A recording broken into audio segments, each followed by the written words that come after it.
and dear audience. Today I stand here to present a harsh reality, not a fairy tale, because law means uniformity, law means equality, law means opportunity. Then why we are standing here to oppose a civil code with uniformity? My brilliant opponents failed to understand the real essence of this topic. Uniform civil code means uniform application of laws, not uniformity in culture or religion. Even the framers of our constitution favor this concept, and it is protected under Article 44 of the Constitution. It is shame that even after 75 years of independence, the world's largest democracy is still discussing, which should have been implemented decades ago. Now, opponents of UCC claim that UCC is a harm on our cultural identity. Let's be honest, UCC is not about erasing religions. It's about ensuring equality before law. And I request my worthy opponents, please read the draft of UCC carefully before opposing it. Because it is clearly mentioned that the vulnerable groups like Adivasis will not be the part of UCC. Your culture, your ritual, your beliefs remain yours. But justice must be equal for everyone. If today's topic had been women empowerment, my worthy opponents would have raised their flag for UCC and would use the cases like Shah Bano for their leverage. But today, they are standing against me. Ladies and gentlemen, it shows their double standards. Now, I would like to add, every one of you are here worried about our loaded judiciary. And I think adding more judges in Honorable Supreme Court or High Court will not fix anything. We need quick laws like UCC so that our judiciary can run smoothly. If still any one of you believe that UCC should not be implemented in India, then how can we talk about national integrity when our citizens follow different rules for the same issues? How can we talk about gender equality when the women's laws are still dependent on the personal laws? How can we achieve good governance when our own legal system is not at the point? So, to summarize, Oscar Wilde once said, society is just a mental concept. In the real world, there are only individuals. Therefore, justice should not depend on which community you belong to. It should depend upon you as an individual, as an Indian. Thank you.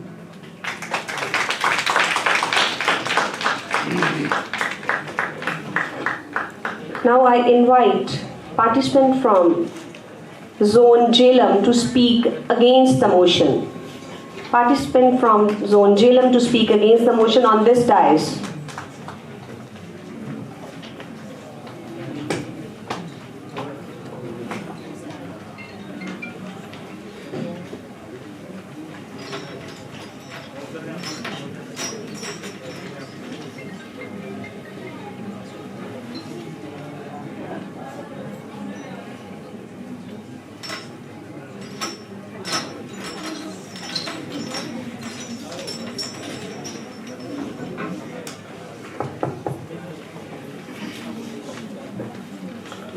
ਸਤਿਕਾਰਯੋਗ ਸਭਾਪਤੀ ਜੀ, ਜੱਜ ਸਾਹਿਬਾਨ, ਅਧਿਆਪਕ ਸਾਹਿਬਾਨ ਅਤੇ ਮੇਰੇ ਸਾਥੀਓ, ਅੱਜ ਦੇ ਆਪਣੇ ਵਾਦ ਵਿਵਾਦ ਦੇ ਵਿਸ਼ੇ ਕਿ ਭਾਰਤ ਵਿੱਚ ਇੱਕਸਾਰ ਸਿਵਲ ਕੋਡ ਲਾਗੂ ਕੀਤਾ ਜਾਣਾ ਚਾਹੀਦਾ ਹੈ ਦੇ ਵਿਪੱਖ ਵਿੱਚ ਮੈਂ ਆਪਣੇ ਵਿਚਾਰ ਪੇਸ਼ ਕਰ ਰਿਹਾ ਹਾਂ।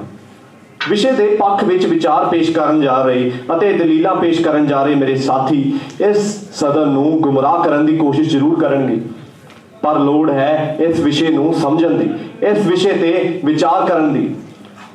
अनुच्छेद 44 तहत पेश किए जा रहे एक साल सिविल कोड दी अनुच्छेद 44 तहत पेश किए जा रहे एक साल सिविल कोड दी नागरिकां नूं की देने कि एकसारता, समानता, धर्म निरपक्षता जां होर संवैधानिक देन। ये बहस बहुत हौसोहीनी जापदी है कि आपां इन्ने अणजाण हां।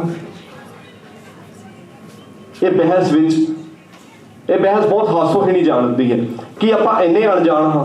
तुहानूं लगदा है कि आज़ादी तो लैके अज तक आपां इन्हां हक्कां तो बिना ही चाहुंदे आ रहे हैं।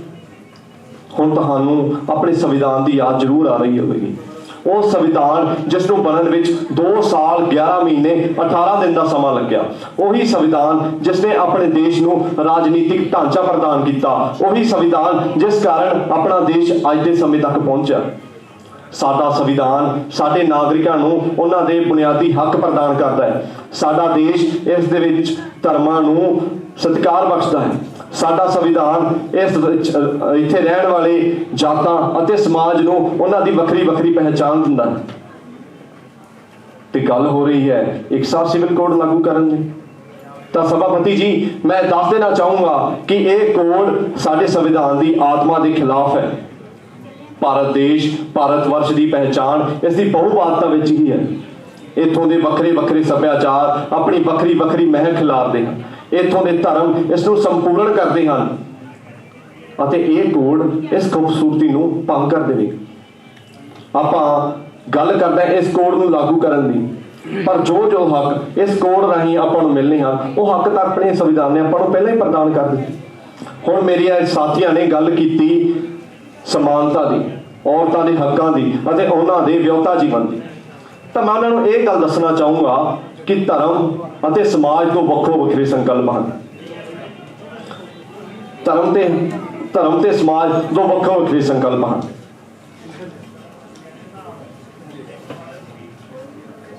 धन्यवाद।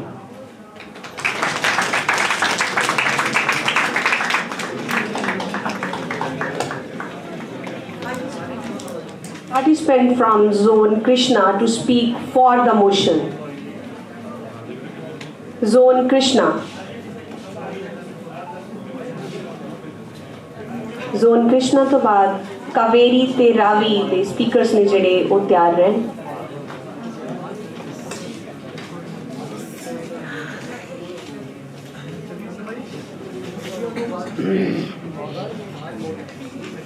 हेलो हेलो मैम, सर क्या मैं शुरू कर सकती हूँ? भारत एक ऐसा देश जो वसुधैव कुटुंबकम के सिद्धांत पर यकीन करता है और पूरे विश्व को अपना परिवार मानता है। पर बड़ी ही विडंबना की बात है कि जो देश पूरे विश्व को एक समान मानता है, उस देश में अपने ही नागरिकों के लिए एक समान कानून नहीं है।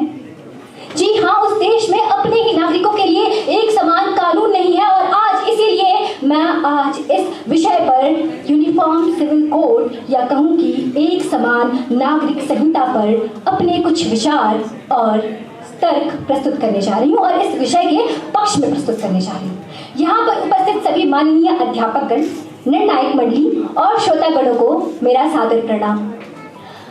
प्रिय श्रोतागण, मैं आप सभी को यह बताना चाहूंगी कि भारतीय संविधान के अनुच्छेद 44 के अनुसार भारतीय नागरिकों को एक समान नागरिक संहिता को लागू करने का निर्देश दिया गया है। सावरकर साहब भी ये कहते हैं कि भारत को कश्मीर से लेकर रामेश्वरम तक और सिंध से लेकर असम तक एक और अविभाज्य रहना चाहिए। और हमारे भारत के सरदार वल्लभ भाई पटेल का भी तो यही मानना है। पर जरा सोचिए कि जिस देश में एक बराबर कानून ही ना हो, उस देश में नागरिकों में एकता कैसे हो सकती है? हाँ मेरे प्रिय श्रोतागणों, उस देश के नागरिकों में एकता कैसे हो सकती है? मेरा ये प्रश्न है आप सभी से। अरे भारतीय संविधान के रचनाकार डॉक्टर अब्दुल कलाम जी का भी ये मानना है कि एक समान नागरिक संहिता कहीं न कहीं एक धर्मनिरपेक्ष सिद्धांत है और इसे बनाया ही इसलिए गया है ताकि छुआछूत, जातिवाद, भेदभाव को जड़ मूल से समाप्त किया जा सके। पर कानूनों का केवल बनना ही एकमात्र उपाय नहीं है, उनका पूर्ण रूप से लागू होना भी उतना ही आवश्यक है।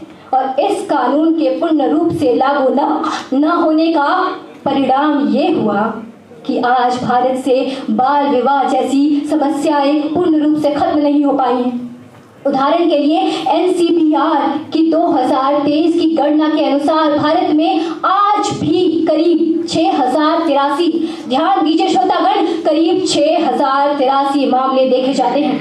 लिंग के आधार पर आज भी भेदभाव किया जाता है और इसका सबसे अधिक प्रभाव महिलाओं पर पड़ता है। उदाहरण के लिए शाहबानो केस, जिस पर एक हक नाम की फिल्म भी बन चुकी है, उस पीड़िता को तलाक के बाद अपने ही हक को पाने के लिए न जाने कितने ही संघर्ष करने पड़े। सुप्रीम कोर्ट ने उसके पक्ष में फैसला भी सुनाया था, पर फिर भी एक समुदाय के कानून के हिसाब से उसके साथ अन्याय किया जाता है।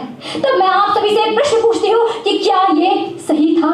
क्या ऐसा करना सही था? यदि इसके बावजूद भी मेरे विपक्षी ये प्रश्न उठाते हैं कि इस कानून के आने से मौलिक अधिकारों पर खतरा हो सकता है, तो मैं उनसे ये कहना चाहूंगी कि यदि ये कानून आता है तो भारत से विरासत के नाम पर किया जाने वाला भेदभाव, जातिवाद, छुआछूत और भी न जाने कितनी ही समस्याएं पूर्ण रूप से समाप्त हो जाएंगी, क्योंकि इन सभी समस्याओं का जड़ मूल कारण यही है कि अलग अलग धर्मों और संप्रदायों ने अपने अलग अलग कानून बनाए हुए हैं।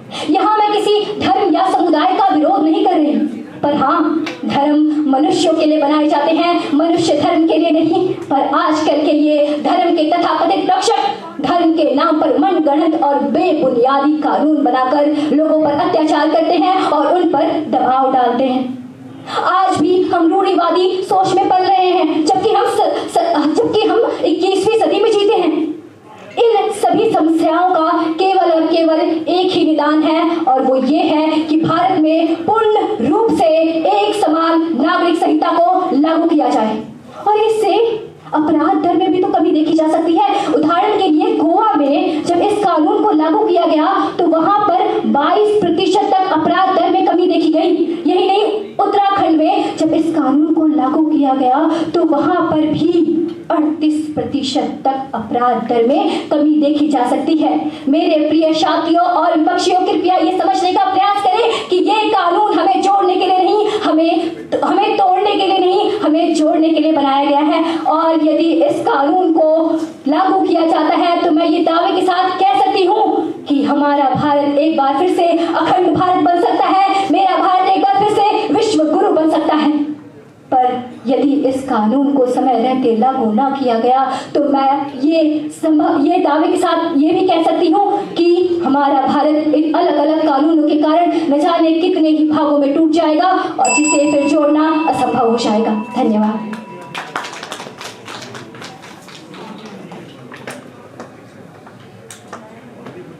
ਹੁਣ ਮੰਚ ਤੇ ਸੱਦਾ ਹੈ ਜੀ ਜ਼ੋਨ ਕਾਵੇਰੀ ਦੇ ਪ੍ਰਤੀਯੋਗੀ ਨੂੰ ਮੋਸ਼ਨ ਦੇ ਵਿਰੋਧ ਵਿੱਚ ਬੋਲਣ ਲਈ। ਜ਼ੋਨ ਕਾਵੇਰੀ ਦੇ ਪ੍ਰਤੀਯੋਗੀ।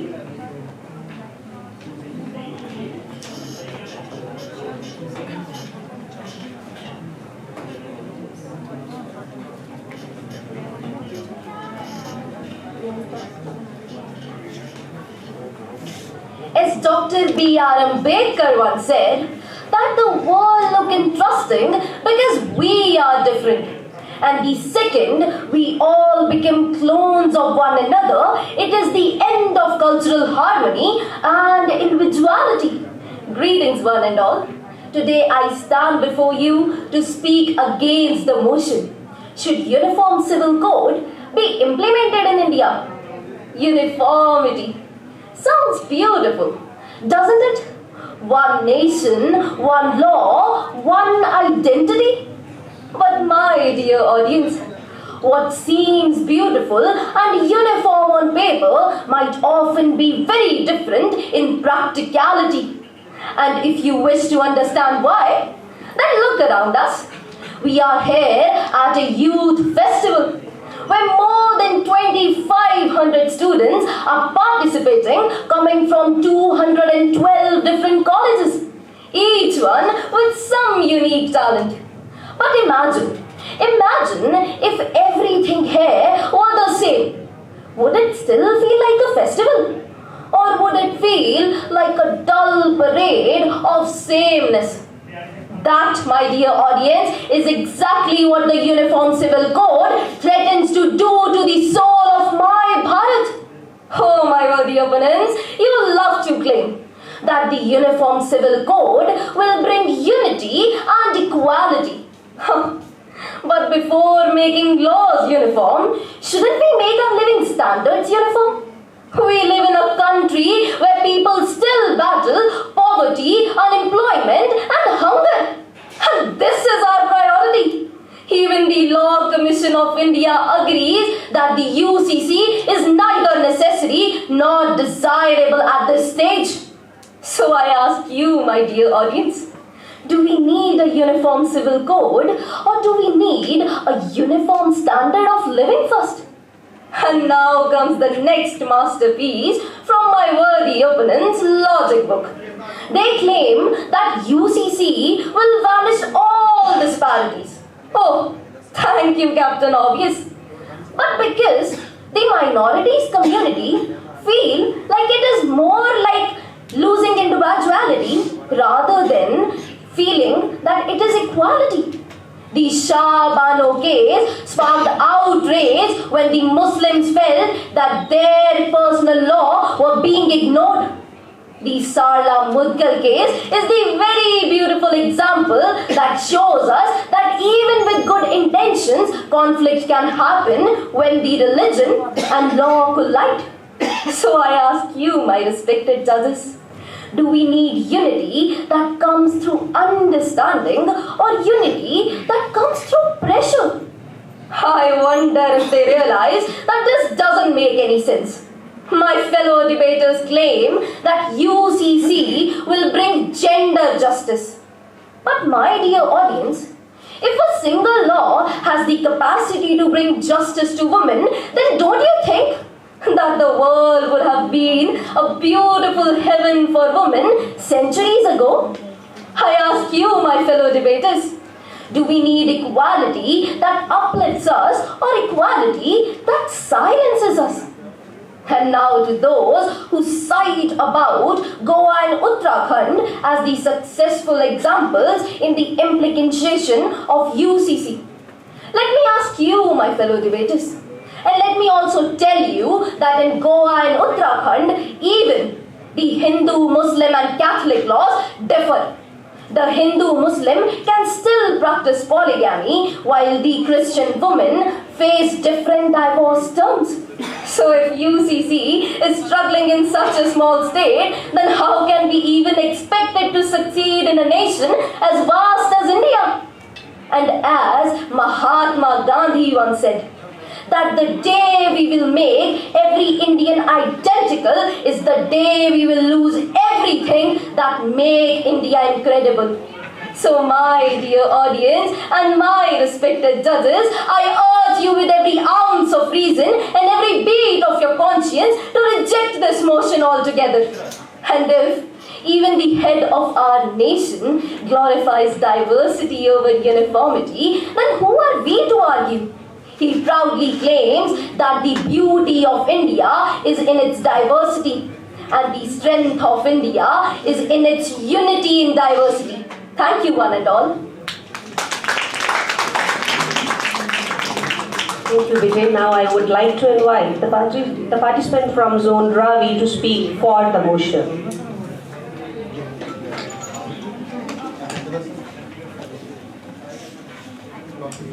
Participant from Team Ravi.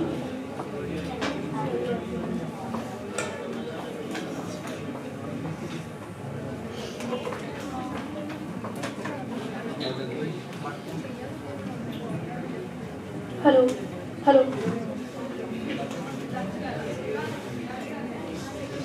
Imagine a country where the law does not ask your religion before giving you justice.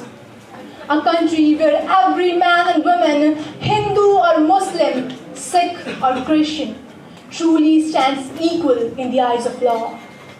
That's not just a dream, ladies and gentlemen. That's the vision behind Uniform Civil Code.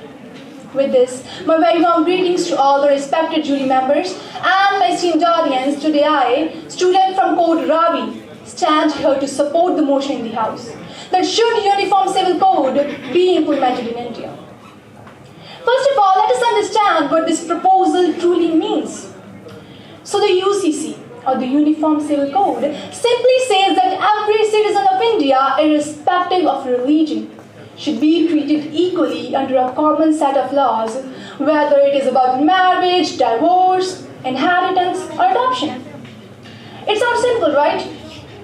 But right now, India does not work that way. It currently follows 5 different sets of personal laws: Hindu, Muslim, Christian, Parsi, and the tribal customs, all having different rules for the same situation. This difference, ladies and gentlemen, cannot be termed as diversity because it is legal inequality. Now, if someone says that it is not possible to implement this proposal, look at Goa, a small state with a big message. Goa already follows the Uniform Civil Code, and every citizen there lives peacefully under a common set of laws. No religion has lost its identity, and no faith has ever disappeared. This simply proves that equality does not hurt cultures, it rather strengthens it. So if a small state like Goa can implement this successfully, then why not the rest of India? Moreover, this law is not just about paperwork or the legal systems. It is about the people's lives. It is about the women who for centuries have suffered under the unequal personal laws. There was a time when a single word, talaq, could end a woman's entire life. The Uniform Civil Code will make sure that every woman, no matter her religion, gets equal respect, equal rights, and equal justice. Yes, we proudly say India is a diverse country, and yes, we have many religions, many languages, and many cultures. But our true strength lies in our unity. If the countries like France and Turkey can have one civil law for all without losing their cultures, then India, the world's largest democracy, can surely do it too. The Uniform Civil Code is not about removing diversity. It is about removing discrimination. Because when the rules are similar for everyone, the unity becomes even more stronger. I know, ladies and gentlemen, my worthy opponents have said that this proposal interferes with religious freedom. But let me ask, how can equality ever hurt faith? The UCC does not tell anyone how to worship. It just tells the law how to treat everyone fairly. And let's not forget, our very own Constitution, under the Article 44, has directed the government to implement this reform. So when we support Uniform Civil Code, we are not going against any religion. We are walking on the path that our Constitution has itself showed us. Ladies and gentlemen, we may worship in different ways, but when we say Bharat Mata Ki Jai, our voices become one. We all live in India, stand up for the same national anthem, salute the same tricolor, and follow the same Constitution. So why not be protected by the same laws? The Uniform Civil Code is not against any religion. It is against inequality. It does not divide. It unites. It does not silence any faith. It gives voice to justice. So yes, I firmly believe that this proposal should be implemented in India, because equality before law should not just be a line in the Constitution. It deserves to be the heartbeat of the nation. Thank you. My next call is to the speaker from Zone Sabarmati to speak against the motion. Zone Sabarmati. Hello. Sir, shall I start?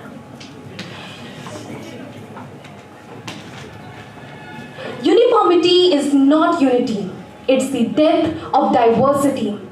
Ladies and gentlemen, we live in an India where every point and every thunder we experience laws that tries to shut our mouth. And yes, I am speaking against this topic. Uniform Civil Code, or should I call it Uniform Chaos Code? A very good morning to respected judges, esteemed audience, and my dear friends. Today I stand before you to speak up on Uniform Civil Code.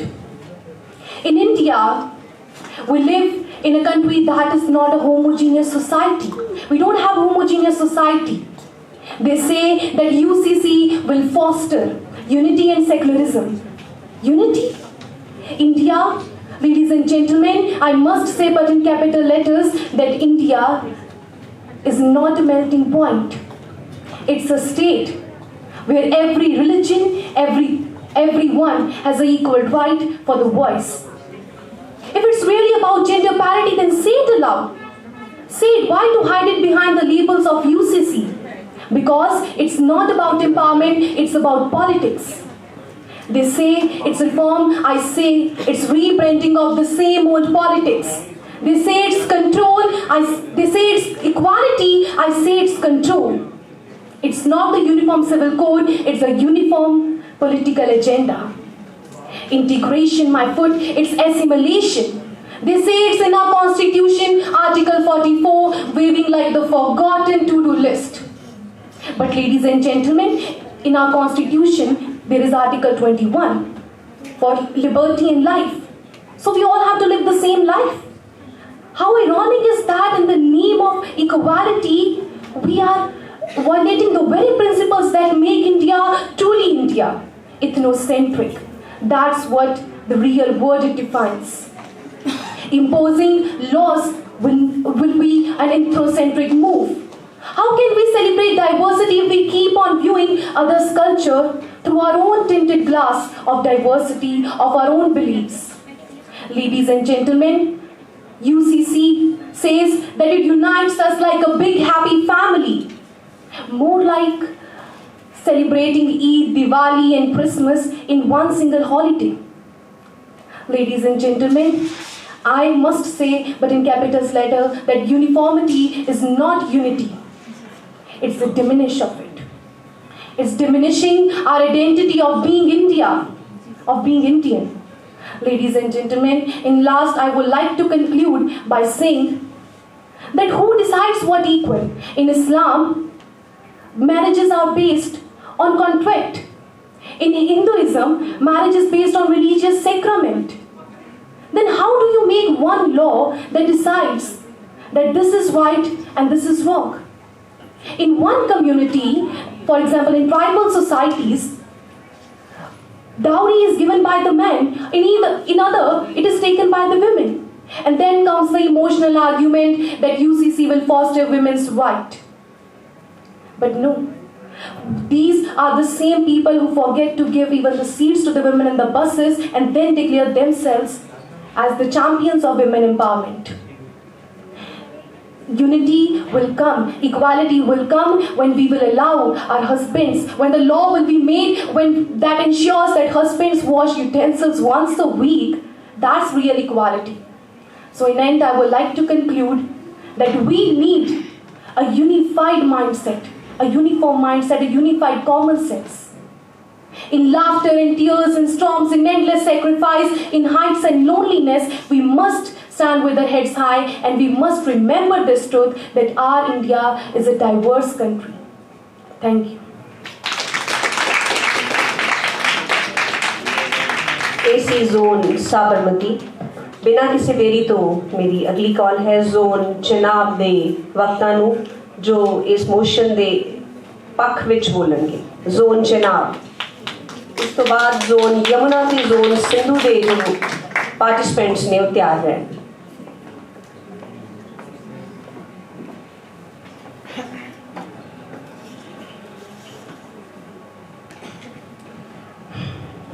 Hello.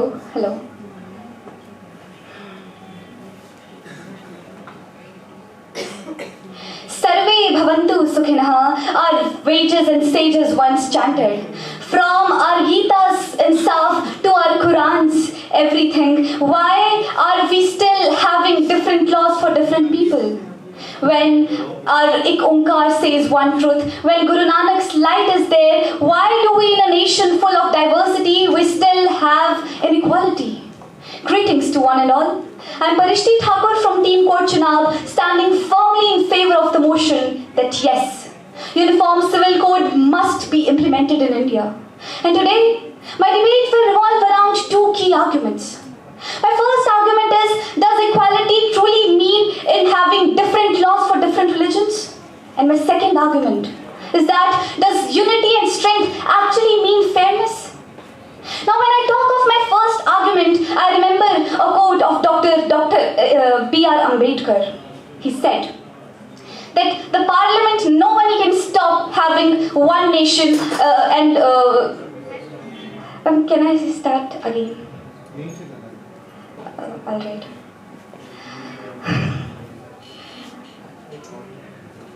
Can I please? Dr. B.R. Ambedkar once said that nobody can stop a uniform civil code from presenting and enacting in the parliament. Then even after 75 years of independence, why do we still, it is not enacted? What is the reason? Is it because of the political stability or because of the fear? Today, why is polygamy banned for one but blessed for another? Why today women have to get justice only by their marriage certificates? Why is it dependent on the religion? Today, 29% of Indian women face violence. Then should actually religion decide whether they would be rescued or whether they would be saved? I ask you, ladies and gentlemen. Now, when I talk of my second argument, that does unity actually mean strength? Then my worthy opponents have said that India is full of diversity. That India is full of diversity and we have different laws, but how can one law actually save the world? To them, I just want to ask that when we have Bharatiya Nyaya Sanhita and Bharatiya Suraksha Sanhita, how can it hamper our diversity? Today, I ask you all that when UCC is actually saving people, how can it actually hamper the very rights of people? My worthy opponents have said that UCC is totally unnecessary. To them I ask, if inequality is unnecessary, then tell me what is the reason why our freedom fighters bled for? Was it the reason of a successful nation? Or was it the reason of just getting equality? Now the second argument which my worthy opponents might say is that UCC will destroy diversity. To them I ask, when we have one parliament, one constitution, why can't we have one UCC and uniform civil code? Would it actually not help our country to have better decision makings? Ladies and gentlemen, UCC has always been a supporter to India's democracy because it would ensure equal rights to everyone. And with this, I just want to say that our constitution has always said, even the Supreme Court and High Court says that UCC should be implemented in every state and every district of our country. Then why, if our opponents say that it is unnecessary, then why is our Supreme Court and High Court actually supporting it? Ladies and gentlemen, Uniform Civil Code is not about differentiation. It is about changing mindset. Our scriptures say, "Ekam Sat Vipra Bahuda Vadanti," which means truth is one, and so should be justice. So should be justice. Justice should be all and everyone, and that's why we should actually focus on UCC instead of just worrying about this. Let the Dr. B.R. Ambedkar's courage actually grow. Let Shah Banu's dream actually follow up, and let India actually have UCC, because UCC is unity and UCC is justice. With this, I rest my case. Thank you. Jai Hind. Speaker from Zone Yamuna to speak against the motion. Zone Yamuna.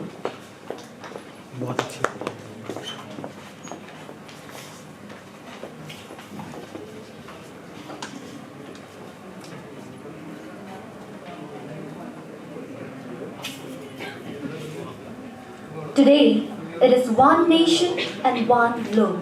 Tomorrow, it will be one nation and one culture. And the next day, it will be one nation and one identity. A very good afternoon, respected Mr. Speaker, sir, and honorable members of the House. I, called Yamuna, stand before in all of you strictly opposing the motion of today's August House. Should the Uniform Civil Court be implemented in India? At a first glance, the idea of Uniform Civil Court might sound very promising, like a promise to the people about equality, uniformity, and progress in a modern time. But let me ask you, do you really think that unity amongst the diversity is the best, or uniformity? in the diversity is the best. Uniformity and unity has different meanings as well as different definitions. And I tell you, my respected Mr. Speaker, sir, that whenever we discuss about one law in terms of culture, religion, in the India where we have 28 states, 8 union territories, hundreds of peoples and billions of peoples along with various communities, do you seriously think we will be able to implement it? I plead you, please consider this. My question is very simple, yet many people in today's August House seem to not quite understand the severity of the situation that we are in fact discussing if we should be implementing it. No, the question should not be whether we should implement it, it should be whether it should even be discussed in this today's platform. People talk about the Article 44, which is about UCC in the Indian Constitution. But let me mind you, yes, the UCC is in the Constitution, but it is just a directive principle of state policy. Let me tell you that there is an article number 29 that talks about the right to culture for the people, and it is in fact a fundamental right. So when you are going to support the article number 44, which is the directive principle of state policy, are you saying that our fundamental right is below that? Is that it? Are you a Democrat if you are questioning it? No, it should never be like that. We should always keep our fundamental rights ahead of us. Yes, ladies and gentlemen. And people has also mentioned about Uttarakhand. Uttarakhand has been the first one in our whole India to embrace the UCC during the 27th of January 2025. And even though UCC is implemented, they have a lot of exemptions. And let me point out some of the key exemptions that they have. They have excluded the tribal communities totally. And not only this, but they have also implementing the rule from the center. That is, the Hindu unfinished and family should be out of their UCC rule. Yes, ladies and gentlemen, it is quite an irony, isn't it? We talk about uniformity, but they are being exempted. And how is this exemption coming? Because Uttarakhand has different diversity and they want to keep into consideration. Yes. And about the Goa also. When we consider Goa, they have majority of Christianity, Hindu, Muslim, and around only 1% of the other communities. So let's say they have 4 major communities. But please, Goa is a small state. And there is also another small state. Let's consider northeastern part of India. Let's say Manipur. Manipur has 3 ethnic groups, 33 recognized scheduled tribes, and various immigrants, which is much more than that of the Goa's diversity. It cannot be implemented in Manipur. Can you guess? Like 50 plus people with diverse community following one law for their religion? Is that even applicable? Please consider always this very thought. And next, I would like to point out that, yes, the Article 371A of the Indian Constitution strictly states and gives the rights to the Nagaland people or the Naga people that they have. The center will not interfere in anything related to their religion, their culture, or their premises. So, if we are supposed to implement the UCC throughout the nation, then let me ask you this very question. Are we supposed to go fast and fast with that of the Constitution that they have already prepared? My dear Speaker, I would like to ask you this very question. Do you seriously think that we require the UCC? If you ask me, a Democrat, a citizen of the Republic India, I will answer no, we do not need it. Why will we even need it? Please consider upon this to yourself. We, a democratic citizen who have the right to culture, does not need the UCC. And with this, I would like to raise my case. Thank you. Without any delay, my next call is to the speaker from Zone Sindhu to speak in favor of the motion.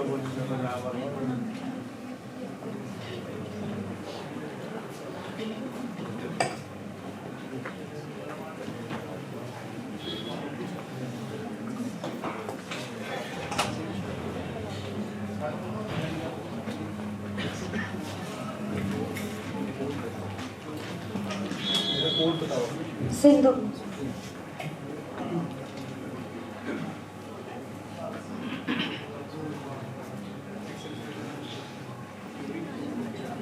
May I start?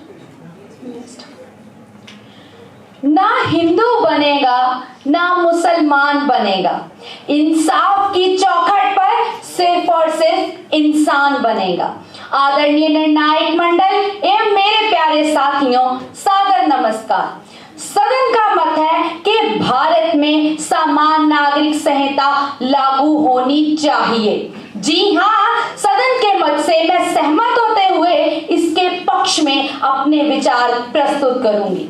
महोदय, मैं असमंजस में हूँ कि आखिर शुरुआत करूं तो करूं कहां से, उस भारत से जहां की राजनीति केवल एक सत्ता का खेल नहीं बल्कि विचारों का दर्पण है। और यहाँ चाणक्य नीति कहती है कि जब तक किसी राज्य में न्याय समान रूप से नहीं दिया जाएगा तब तक वह राज्य टिक नहीं सकता।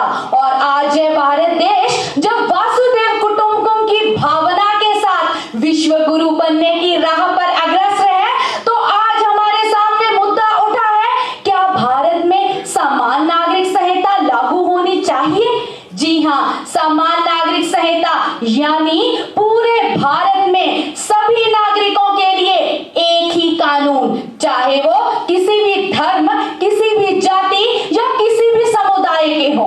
महोदय, जब संविधान का अनुच्छेद 14 समानता का अधिकार, अनुच्छेद 15 धर्मनिरपेक्षता का अधिकार और अनुच्छेद 44 सीधा सीधा राज्य सरकार को सभी नागरिकों को समान नागरिक संहिता देने को सुनिश्चित करता है, तो ये अलग अलग नागरिक संहिताएं इस समानता के अधिकार से मुझे तो कुछ विपरीत सी लगती हैं।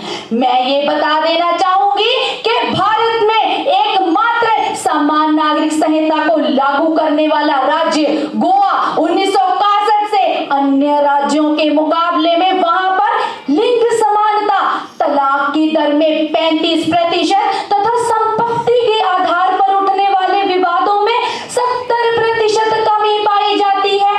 हाल ही में उत्तराखंड में समान नागरिक संहिता लागू करने के कारण वहां पर बहु विवाहों पर रोक, शादी का पंजीकरण, बेटियों को बेटों के बराबर संपत्ति का अधिकार तथा सभी धर्मों के लिए तलाक के नियम एक से कर दिए।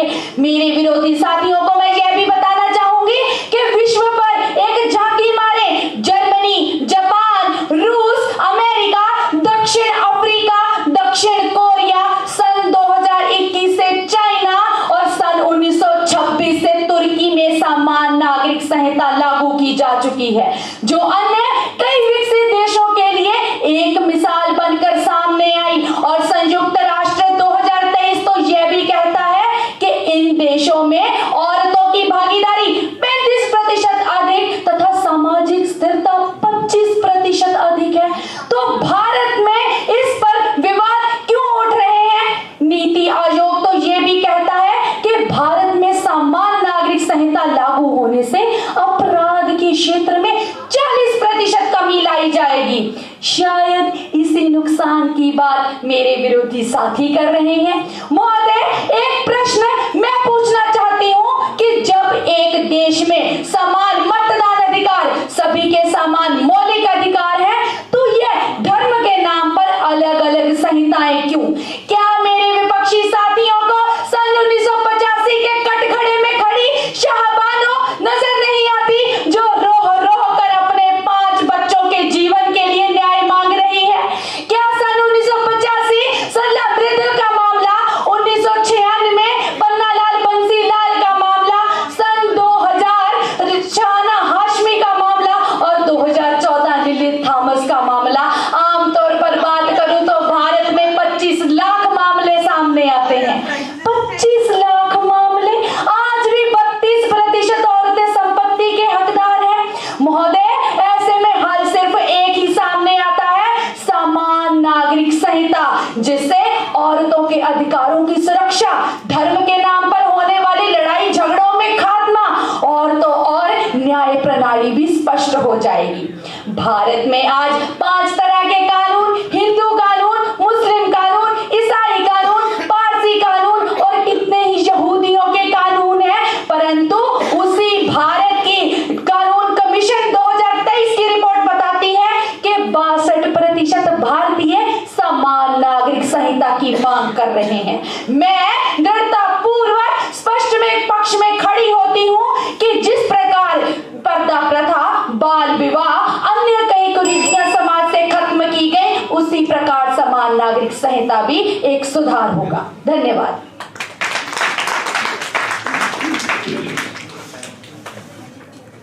इस वाद विवाद प्रतियोगिता ਨੂੰ ਅੱਗੇ ਵਧਾਉਂਦਿਆਂ ਮੰਚ ਤੋਂ ਅਗਲਾ ਸੱਦਾ ਹੈ ਜ਼ੋਨ ਸਰਸਵਤੀ ਦੇ ਪਾਰਟਿਸਪੈਂਟ ਨੂੰ to speak against the motion. Zone Saraswati. ਜੱਜ ਸਾਹਿਬਾਨ ਧਿਆਨ ਦੇਣ, ਜ਼ੋਨ ਨਰਮਦਾ ਤੋਂ ਸਾਡੇ ਕੋਲ ਕੋਈ ਐਂਟਰੀ ਨਹੀਂ ਹੈ। ਇਸ ਤੋਂ ਬਾਅਦ ਜ਼ੋਨ ਸਤਲੁਜ, ਜ਼ੋਨ ਬਿਆਸ ਤੇ ਜ਼ੋਨ ਗੰਗਾ ਦੇ ਜੋ ਪ੍ਰਤੀਯੋਗੀ ਨੇ ਉਹ ਤਿਆਰ ਰਹਿਣ। ਜ਼ੋਨ ਸਰਸਵਤੀ।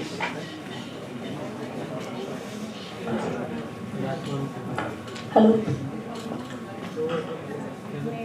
सत्कारयोग सभापति जी, ਅੱਜ ਦੇ ਇਸ ਵਾਦ ਵਿਵਾਦ ਮੁਕਾਬਲੇ ਦੇ ਵਿੱਚ ਮੈਂ ਸਦਨ ਦੇ ਮੱਧ ਇਕਸਾਰ ਸਿਵਲ ਕੋਡ ਦੇ ਵਿਰੋਧ ਵਿੱਚ ਆਪਣੇ ਵਿਚਾਰ ਪੇਸ਼ ਕਰਾਂਗੀ।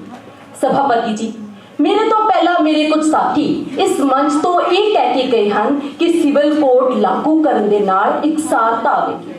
मैं अपने साथियों ਨੂੰ ਇਹ ਦੱਸਣਾ ਚਾਹੁੰਦੀ ਹਾਂ ਕਿ ਇਕਸਾਰਤਾ ਦਾ ਨਾਰਾ ਸੁਣਨ ਵਿੱਚ ਬੜਾ ਸੁਹਾਵਣਾ ਹੈ, ਦਿਲ ਨੂੰ ਛੂ ਲੈਣ ਵਾਲਾ ਹੈ, ਪਰ ਸਾਨੂੰ ਜੇਕਰ ਅਸੀਂ ਦੇਖੀਏ ਕਿ ਇਕਸਾਰਤਾ ਦਾ ਮਤਲਬ ਰਿਵਾਜਾਂ ਦੇ ਵਿੱਚ ਇਕਸਾਰਤਾ ਨਹੀਂ ਹੈ। ਭਾਰਤ ਰੂਪੀ ਬਾਗ ਦੀ ਖੂਬਸੂਰਤੀ ਇਸ ਦੀ ਵਿਭਿੰਨਤਾ ਦੇ ਵਿੱਚ ਹੈ। ਕਿਸੇ ਕਵੀ ਨੇ ਬਿਲਕੁਲ ਸਹੀ ਕਿਹਾ ਹੈ ਕਿ ਗੀਤਾਂ ਦੀ ਗੁੰਜ਼ਾਰ ਹੈ ਇਹ ਧਰਤੀ, ਕਈ ਰਾਗਾਂ ਦਾ ਮਿਸ਼ਰਣ ਹੈ ਇਹ ਧਰਤੀ। ਜੇ ਰਾਗਾਂ ਦੇ ਮਿਸ਼ਰਣ ਦੀ ਥਾਂ ਤੇ ਰਹਿ ਜਾਵੇ ਇੱਕ ਬਾਗ, ਤਾਂ ਮੌਨ ਹੋ ਜਾਵੇ ਇਹ ਭਾਰਤ ਰੂਪੀ ਬਾਗ। ਸਭਾਪਤੀ ਜੀ, ਭਾਰਤ ਰੂਪੀ ਬਾਗ ਦੀ ਖੂਬਸੂਰਤੀ ਇਸ ਦੀ ਵਿਭਿੰਨਤਾ ਦੇ ਵਿੱਚ ਹੈ, ਜਿੱਥੇ ਹਰ ਧਰਮ, ਹਰ ਸੱਭਿਆਚਾਰ, ਹਰ ਭਾਸ਼ਾ ਆਪੋ ਆਪਣੇ ਅੰਦਾਜ਼ ਦੇ ਵਿੱਚ ਖਿੜਦੇ ਹਨ। ਮੇਰੇ ਤੋਂ ਪਹਿਲਾਂ ਮੇਰੇ ਕੁਝ ਸਾਥੀ ਇਸ ਮੰਚ ਤੋਂ ਇਹ ਕਹਿ ਕੇ ਗਏ ਹਨ ਕਿ ਭਾਰਤੀ ਸੰਵਿਧਾਨ ਦੀ ਧਾਰਾ 44 ਦੇ ਵਿੱਚ ਇਹ ਕਿਹਾ ਗਿਆ ਹੈ ਕਿ ਰਾਜ ਸਿਵਲ ਕੋਡ ਨੂੰ ਲਾਗੂ ਕਰਨ ਦੇ ਲਈ ਯਤਨ ਕਰੇਗਾ। ਪਰ ਮੈਂ ਆਪਣੇ ਸਾਥੀਆਂ ਨੂੰ ਇਹ ਦੱਸ ਦੇਣਾ ਚਾਹੁੰਦੀ ਹਾਂ ਕਿ ਇਹ ਕੋਈ ਮੌਲਿਕ ਅਧਿਕਾਰ ਨਹੀਂ, ਇਹ ਸਿਰਫ ਰਾਜ ਦਾ ਇੱਕ ਦਿਸ਼ਾ ਨਿਰਦੇਸ਼ ਹੈ, ਭਾਵ ਇੱਕ ਡਾਇਰੈਕਟਿਵ ਪ੍ਰਿੰਸੀਪਲ है जिससे अमल करना ना करना राज से निर्भर करता है। सभापति जी, साडे सत्कारयोग डॉक्टर भीमराव अंबेडकर जी ने भी इहो कहा सी कि कोई भी सरकार किसी भी कानून नूं किसी समाज से किसी समुदाय ते थोप नहीं सकती ਜਦੋਂ तक वो समुदाय या समाज उस कानून नूं लागू करने ਲਈ ਤਿਆਰ नहीं होता। इकसार सिविल कोड लागू करना फिर किवें संभव हो सकता है? ਭਾਰਤੀ ਸੰਵਿਧਾਨ ਦੀ ਧਾਰਾ 25 ਦੇ ਤਹਿਤ ਭਾਰਤ ਦੇ ਹਰ ਨਾਗਰਿਕ ਨੂੰ ਬਿਨਾਂ ਕਿਸੇ ਭੇਦਭਾਵ ਦੇ ਕਿਸੇ ਵੀ ਧਰਮ ਨੂੰ ਅਪਣਾਉਣ, ਉਸ ਦਾ ਪ੍ਰਚਾਰ ਕਰਨ ਦੀ ਆਜ਼ਾਦੀ ਦਿੱਤੀ ਗਈ ਹੈ। ਇਕਸਾਰ ਸਿਵਲ ਕੋਡ ਲਾਗੂ ਕਰਨ ਦੇ ਨਾਲ ਜੇ ਸਾਥੋਂ ਸਾਡਾ ਆਜ਼ਾਦੀ ਦਾ ਇਹ ਅਧਿਕਾਰ ਹੀ ਖੋਲਿਆ ਜਾਵੇਗਾ ਤਾਂ ਕੀ ਅਸੀਂ ਕਹਿ ਸਕਦੇ ਹਾਂ ਕਿ ਭਾਰਤ ਇੱਕ ਧਰਮ ਨਿਰਪੱਖ ਰਾਜ ਹੈ? ਸਭਾਪਤੀ ਜੀ, PEW ਕਮਿਸ਼ਨ 2023 ਦੀ ਰਿਪੋਰਟ ਦੇ ਅਨੁਸਾਰ ਭਾਰਤ ਦੇ ਵਿੱਚ 80% ਲੋਕ ਧਰਮ ਨੂੰ ਆਪਣਾ ਆਧਾਰ ਮੰਨਦੇ ਹਨ ਤੇ 66% ਲੋਕ ਇਹ ਨਹੀਂ ਚਾਹੁੰਦੇ ਕਿ ਕੋਈ ਵੀ ਸਰਕਾਰ ਉਹਨਾਂ ਦੇ ਕਿਸੇ ਵੀ ਧਾਰਮਿਕ ਕਾਨੂੰਨ ਦੇ ਵਿੱਚ ਕੋਈ ਵੀ ਦਖਲ ਅੰਦਾਜ਼ੀ ਕਰੇ। ਸਭਾਪਤੀ ਜੀ, ਜੇ ਲੋਕ ਨਹੀਂ ਚਾਹੁੰਦੇ ਤਾਂ ਇਕਸਾਰ ਸਿਵਲ ਕੋਡ ਨੂੰ ਲਾਗੂ ਕਰਨਾ ਸਿਰਫ ਇੱਕ ਧੱਕਾ ਹੈ, ਪਰ ਯਾਦ ਰੱਖੋ ਏਕਤਾ ਜ਼ਬਰ ਨਾਲ ਨਹੀਂ आपसी सहमति नाल आउंदी है। मेरे तो पहला मेरे कुछ साथी इस मंच तो ये कह के गए हैं कि इकसार सिविल कोड नूं लागू करन दे नाल सुधार संभव नहीं। मैं अपने साथियों नूं कहना चाहती हाँ कि पिछले 78 सालों तो निरंतर सुधार हो रहे हैं। हिंदू सैक्सेशन एक्ट 2005 के राही ਧੀਆਂ ਨੂੰ ਜਾਇਦਾਦ ਵਿੱਚ ਬਰਾਬਰੀ ਦਾ ਅਧਿਕਾਰ ਦਿੱਤਾ ਗਿਆ। 2017 सायरा बानो केस राही 3 तलाक केस से पाबंदी लगाई गई। 2001 क्रिश्चियन डाइवोर्स के राही दोहां पक्षां नूं समानता का अधिकार दिता गया। सभापति जी, सुधारां दा मंतव कानून नूं बदलण दे नाल पूरा नहीं हुंदा, सगों अपने मन नूं बदलण नाल हुंदा है। सुधारां नूं थोपिया नहीं जांदा, इन्हां नूं कीता जांदा है। मेरे कुछ साथियों का इस मंच तो यह कहना ਕਿ ਗੋਆ ਦੇ ਵਿੱਚ ਇਕਸਾਰ ਸਿਵਲ ਕੋਡ ਲਾਗੂ ਹੈ ਤੇ ਸਫਲਤਾਪੂਰਵਕ ਚੱਲ ਰਿਹਾ ਹੈ। ਮੇਰੇ ਸਾਥੀ ਸ਼ਾਇਦ ਇਹ ਦੱਸਣਾ ਭੁੱਲ ਗਏ ਹਨ ਕਿ ਉੱਥੇ ਪੁਰਤਗਾਲੀ ਸਿਵਲ ਕੋਡ ਚੱਲਦਾ ਹੈ, ਜਿਸ ਦੇ ਤਹਿਤ ਕੁਝ ਮਾਮਲਿਆਂ ਦੇ ਵਿੱਚ ਹਿੰਦੂ ਧਰਮ ਨੂੰ ਮੰਨਣ ਵਾਲੇ ਲੋਕ ਦੋਹਰਾ ਵਿਆਹ ਕਰਾ ਸਕਦੇ ਹਨ। ਸਭਾਪਤੀ ਜੀ, ਇਹ ਕੋਈ ਇਕਸਾਰ ਸਿਵਲ ਕੋਡ ਨਹੀਂ, ਇਹ ਸਿਰਫ ਇੱਕ ਛਲਾਵਾ ਹੈ। ਅੱਜ ਸਾਨੂੰ ਕਿਸੇ ਇਕਸਾਰ ਸਿਵਲ ਕੋਡ ਨੂੰ ਲਾਗੂ ਕਰਨ ਦੀ ਲੋੜ ਨਹੀਂ ਹੈ। ਸਾਨੂੰ ਲੋੜ ਹੈ ਸਹਿਨਸ਼ੀਲਤਾ, ਸਨਮਾਨ ਤੇ ਸਨੇਹ ਦੀ, ਆਪਣੇ ਮਨ ਤੇ ਵਿਚਾਰਾਂ ਦੀ ਏਕਤਾ ਦੀ ਲੋੜ ਹੈ, ਕਿਉਂਕਿ ਅੰਤਰਾਂ ਵਿੱਚ ਵਿਭਿੰਨਤਾ ਹੀ ਸਾਡੀ ਪਹਿਚਾਣ ਹੈ। ਅੰਤਰਾਂ ਵਿੱਚ ਵਿਭਿੰਨਤਾ ਹੀ ਸਾਡੀ ਪਹਿਚਾਣ ਹੈ। ਇਹੀ ਭਾਰਤ ਦੀ ਜਾਨ ਹੈ, ਇਹੀ ਸਾਡੀ ਸ਼ਾਨ ਹੈ। ਧੰਨਵਾਦ।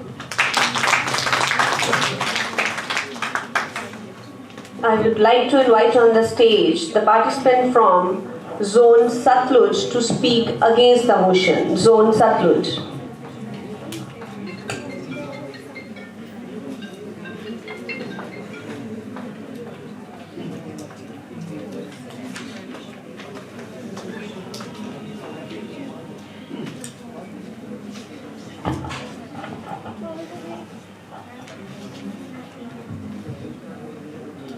Inspired from the words of former Chief Justice of India, P.N. Bhagwati, I quote, "Justice without equality is partial, but equality without justice is oppression."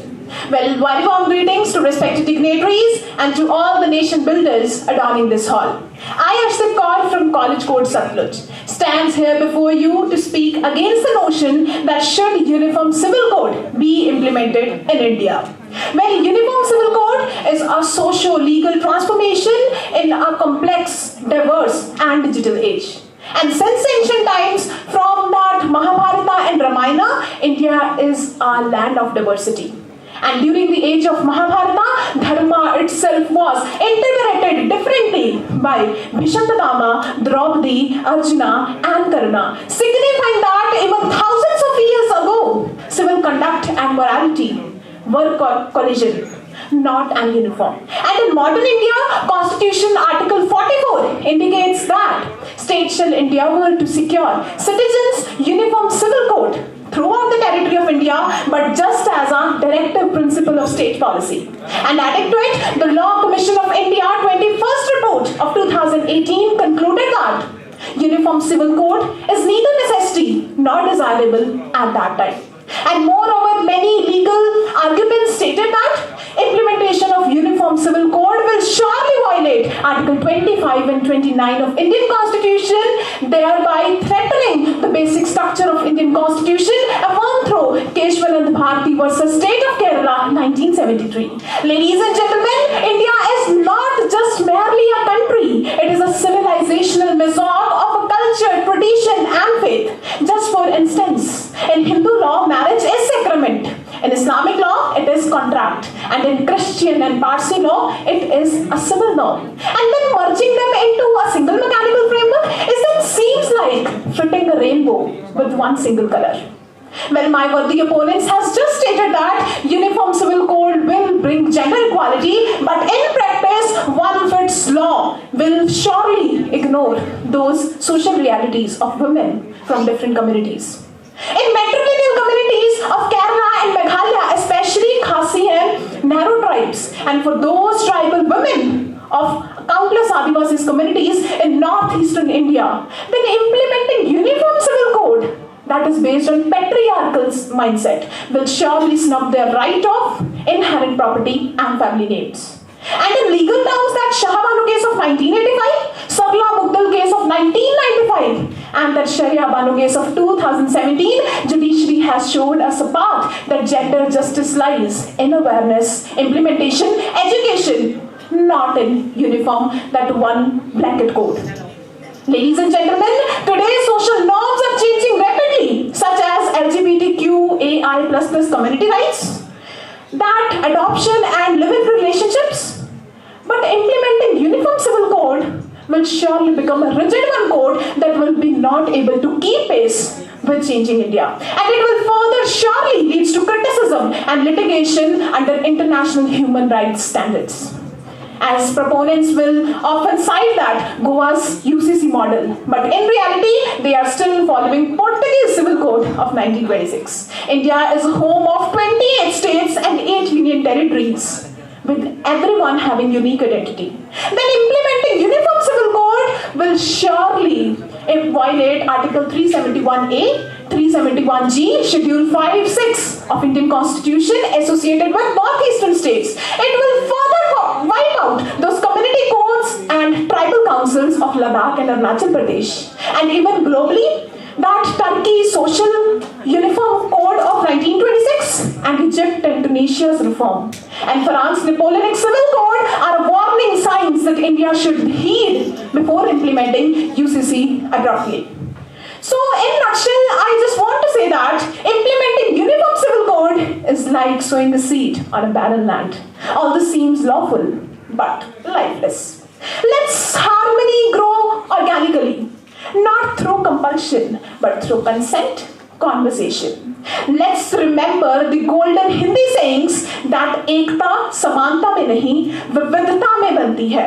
और जहाँ विविधता को मिटाने की कोशिश की जाती है, वहाँ एकता नहीं, विद्रोह जन्म लेता है, विद्रोह जन्म लेता है. जय हिंद, जय भारत. बहुत तेजी ਨਾਲ ਅਸੀਂ ਅੱਜ ਦੀ ਪ੍ਰਤੀਯੋਗਤਾ ਦੇ ਅੰਤਿਮ ਚਰਨ ਵਿੱਚ ਪਹੁੰਚਦੇ ਹਾਂ. ਮੇਰਾ ਅਗਲਾ ਸੱਦਾ ਜ਼ੋਨ ਬਿਆਸ ਦੇ ਪ੍ਰਤੀਯੋਗੀ ਨੂੰ ਤੇ ਇਸ ਤੋਂ ਬਾਅਦ ਜ਼ੋਨ ਗੰਗਾ ਦਾ ਪ੍ਰਤੀਯੋਗੀ ਤਿਆਰ ਰਹੇ. ਜ਼ੋਨ ਗੰਗਾ ਤੋਂ ਬਾਅਦ ਅਸੀਂ ਜੋ ਸਾਡੇ ਅੱਜ ਦੇ ਪਹਿਲੇ ਸਪੀਕਰ ਸੀ ਜ਼ੋਨ ਗੋਦਾਵਰੀ ਦੇ ਜੋ ਸਪੀਕਰ ਸੀ, ਅਸੀਂ ਉਹਨਾਂ ਨੂੰ 2 ਮਿੰਟ ਦਾ ਸਮਾਂ ਦੇਵਾਂਗੇ ਕਿ ਅੱਜ ਦੀ ਜੋ ਡਿਸਕਸ਼ਨ ਸੀ, ਜੋ ਥਾਟ ਪ੍ਰੋਵੋਕਿੰਗ ਜੋ ਡਿਸਕਸ਼ਨ ਸੀ, ਇਹਨੂੰ ਕਨਕਲੂਡ ਕਰਨ ਲਈ ਅਸੀਂ 2 ਮਿੰਟ ਦਾ ਸਮਾਂ ਸਾਡੇ ਪਹਿਲੇ ਸਪੀਕਰ ਜ਼ੋਨ ਗੋਦਾਵਰੀ ਦੇ ਸਪੀਕਰ ਨੂੰ ਦੇਵਾਂਗੇ.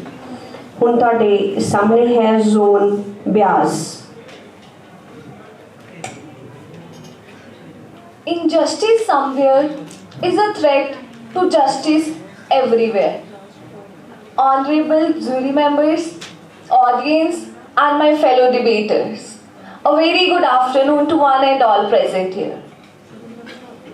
We all know that this debate is only about the Uniform Civil Code, and I from Code Bias stand in front of you all in the favor of the motion, and I firmly believe that this code is just for uniformity.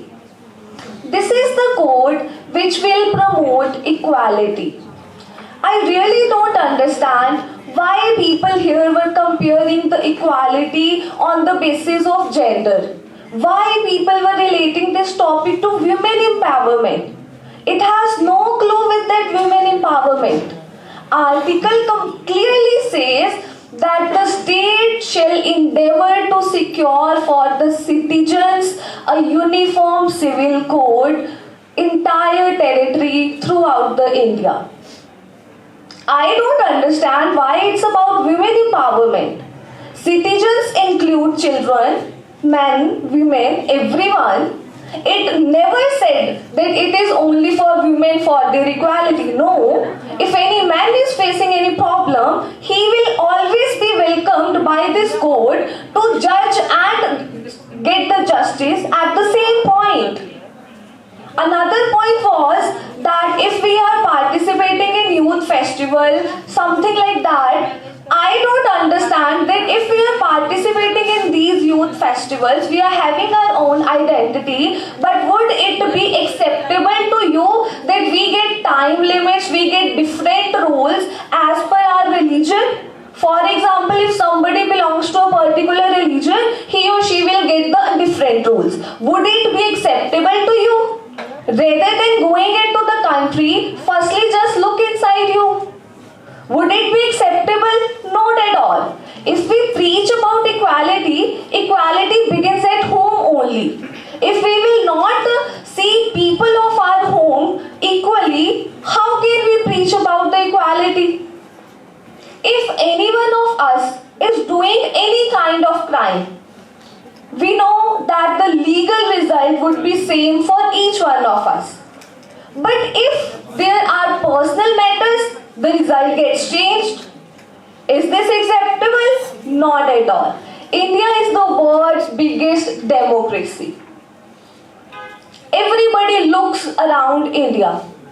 But the point is, if India only would not get this uniformity in the country itself, how would it be a superpower?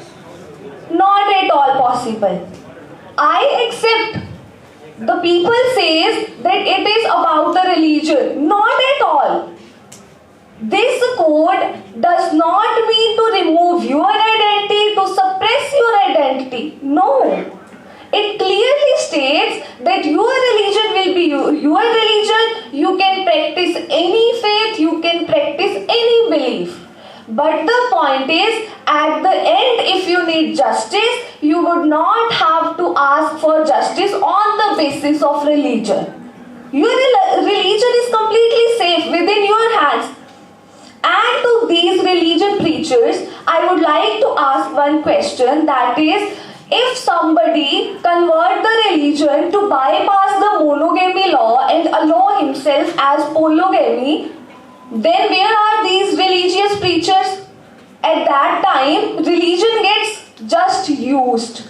That means people are just using the name of religion these days. They are asking religion this, religion that, but where are these people when the same religion is being disrespected?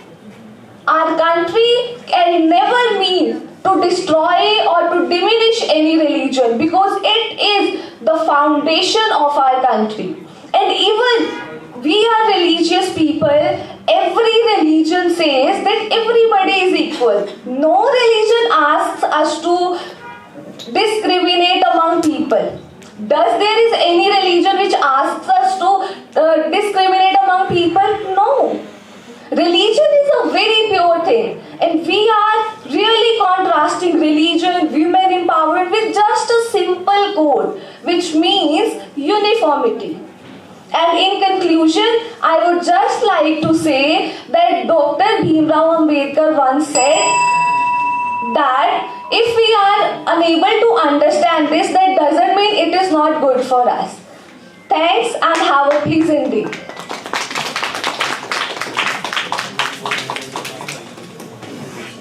The last participant of today's competition from Zone Ganga to speak against the motion, Zone Ganga.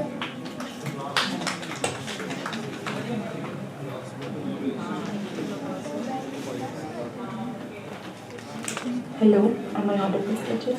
Thank you.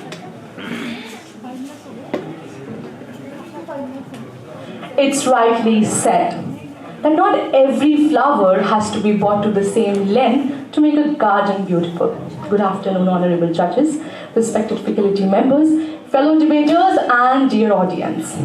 God has created the world as a garden of diversity, where every flower blooms under its own required conditions. The lotus, the rose, and the cactus, they cannot thrive on the same soil and in the same climate. Similarly, we cannot make one law to govern all our lives, just like that same soil and climate for every bloom. Because the harmony dies and therefore the justice, it loses its purpose, especially in a country like India. India, without an iota of doubt, is not a single color, but it is a rainbow of identities where every shade is distinct yet harmonious. Our Indian Constitution under Article 25 recognizes the freedom of religion, including the right to follow the personal laws based on beliefs. And to apply UCC to all of them is just another way to confuse unity with uniformity. Today I stand here proudly and as an Indian to strongly affirm that my nation is like a symphony. Every religion and every community plays its own tune, and together they create music. But if you force them to play on a single note, the melody will simply vanish. Yesterday, when I first heard the topic of my debate, UCC, it sounded alluring to me, like a melody of modernity and equality. But later, when I thought about it deeply, I realized that, okay, this is something like a discordant note that threatens the very rhythm of India's pluralism. my fellow debaters, the very supporters of UCC have been favoring Article 44, the directive principle that urges the state to thrive for UCC, but I would want to remind them that DPSPs are not enforceable and the fundamental rights are sacrosanct. When Article 44 conflicts with Article 25, our Indian Constitution prioritizes the freedom over force. Even Dr. B.R. Ambedkar, while framing our Indian Constitution, rightly said that UCC is not to be enforced. It is not a compulsion. It should remain voluntary because India's strong fabric is so diverse that a single stitch of law cannot take it all. Even the Britishers in 1925 realized that the soul of India lies in diversity. The transition from 1865 to 1925 of India's Succession Act shows India's capacity to reform the modernization of personal laws within communities without having to enforce UCC. The Act consolidates 7 laws to a coherent system for those also who voluntarily come under it while still respecting the Muslim and the English personal laws. My dear audience, let's now take a close look to Uttarakhand's Uniform Civil Code 2024, which initially was hailed as landmark, but today has revealed several potential and constitutional drawbacks as a result of its implementation. Therefore, it is true to say that UCC in Uttarakhand has proved that equality is only on a piece of paper, but when it comes to practice, it is unequal in faith. Well, Uttarakhand has not only faced unequal opportunities for people, but also various clashes of religious and cultural freedoms. Expansion of the state control over the private life raising a question if such a system should actually be applicable to whole of a country as diverse as India.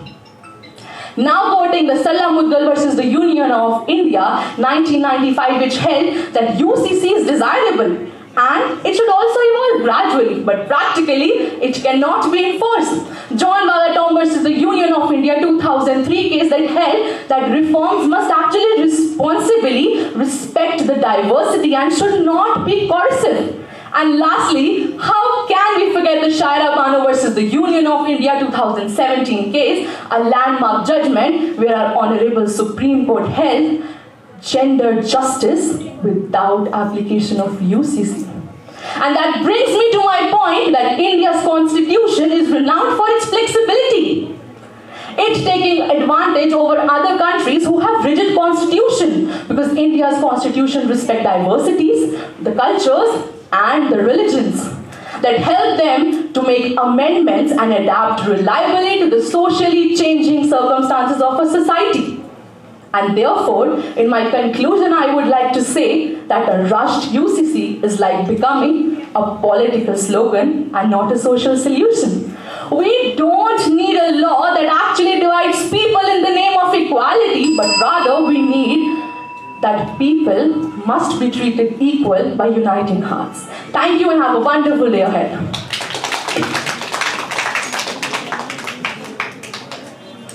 ਮੰਚ ਉੱਤੇ ਸੱਦਾ ਹੈ ਜੀ ਸਾਡੇ ਪਹਿਲੇ speaker zone Godavari ਦੇ participant ਨੂੰ ਕਿ ਉਹ ਮੰਚ ਤੇ ਆਉਣ ਅਤੇ ਅੱਜ ਦੀ ਇਹ ਜੋ ਵਿਚਾਰ ਚਰਚਾ ਹੈ ਉਹਨੂੰ ਕਨਕਲੂਡ ਕਰਨ ਪਾਰਟਿਸਪੈਂਟ ਫਰੋਮ ਜ਼ੋਨ ਗੋਦਾਵਰੀ ਹਾਂਜੀ ਬੇਟੇ ਜੇ ਤੁਸੀਂ ਹਾਲ ਵਿੱਚ ਹਾਜ਼ਰ ਹੋ ਤਾਂ ਆਪਣਾ ਹੱਥ ਖੜਾ ਕਰਕੇ ਦੱਸੋ ਜ਼ੋਨ ਗੋਦਾਵਰੀ ਦੇ ਪਾਰਟਿਸਪੈਂਟ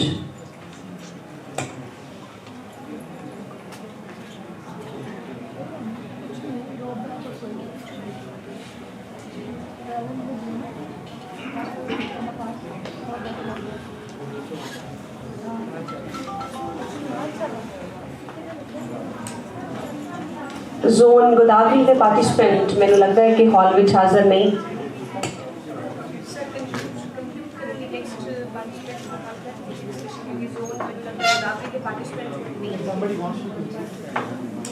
ਹਾਂਜੀ ਕੋਈ ਵੀ ਪਾਰਟਿਸਪੈਂਟ ਜੋ ਅੱਜ ਦੀ ਇਸ ਡਿਸਕਸ਼ਨ ਨੂੰ ਕਨਕਲੂਡ ਕਰਨਾ ਚਾਹੁੰਦਾ ਹੈ ਉਹਦਾ ਮੰਚ ਉੱਤੇ ਸਵਾਗਤ ਹੈ any participant who would like to conclude today's discussion yes please the participant from zone Ganga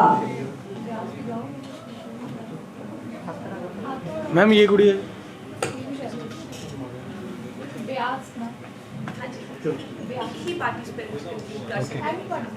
I already announced the name.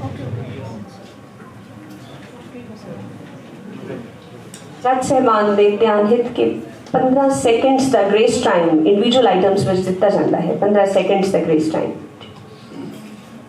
Zone Ganga ਦੇ ਪਾਰਟਿਸਪੈਂਟ ਅੱਜ ਦੀ ਡਿਸਕਸ਼ਨ ਨੂੰ ਕਨਕਲੂਡ ਕਰਨ ਲਈ Thank you, judges and faculty members, for the opportunity to bring this beautiful debate to a conclusion. I will not take much of your time, but there are a few things that I would like to say. We all have been arguing about uniform civil code. We all have been stating examples of Goa and Uttarakhand. We all have been discussing that how important it is for all of us to follow one law so that our unity is maintained. But what needs to actually be taken into consideration is UCC a solution to our long-term problems? Coming from a Hindu family, will changes be actually acceptable? Today, when we understand the Hindu Marriage Act, we see that, okay, polygamy is not allowed. One of the essentials of Section 5 of Hindu Marriage Act says that it is important that monogamy exists. Neither of the spouse should have a partner living. But when we actually read Muslim law, we understand that in their religion and in their system, the rules and essentials of a valid marriage are completely different.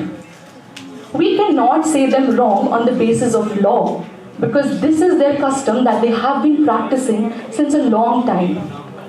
And when a custom is practiced for a non-stopped period of time, it is considered to be a valid marriage. This is one of my examples that support that why UCC should not actually be implemented. While people sitting in the seminar hall today might have different opinions, which I might not say that they are wrong, but the opinions are just different. And we, coming from good families, from well-educated institutions, and definitely our India, Bharat, that teaches us that respect both sides of the table without having to demean any. So my fellow debaters, you were wonderful too. So were my companions who were against the motion. Thank you and have a wonderful day ahead.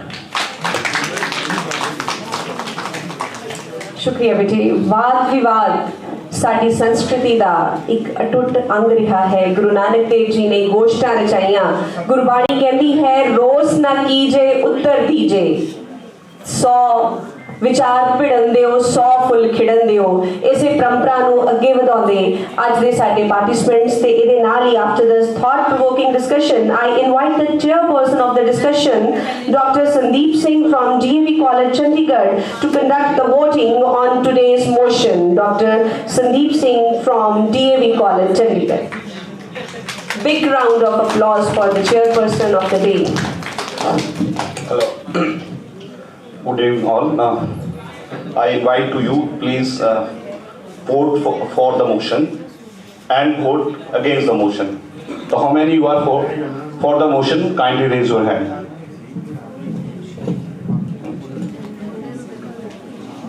Thank you. And how many are against the motion? So there's a lot of hands against the motion. So the civil law is not passed for the House. Thank you so much.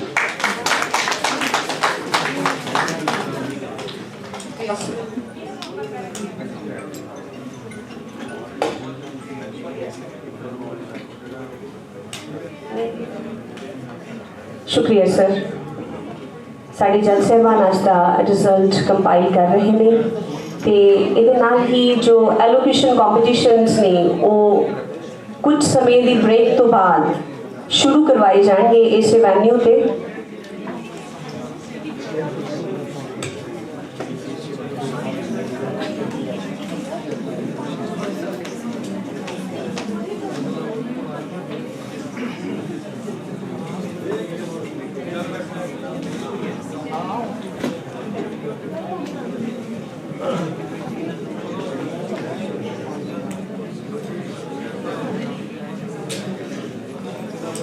I invite Professor Rinderjit Ji, Dean Co-Curricular Activities, to honor our chairperson of the discussion, Dr. Sandeep Singh.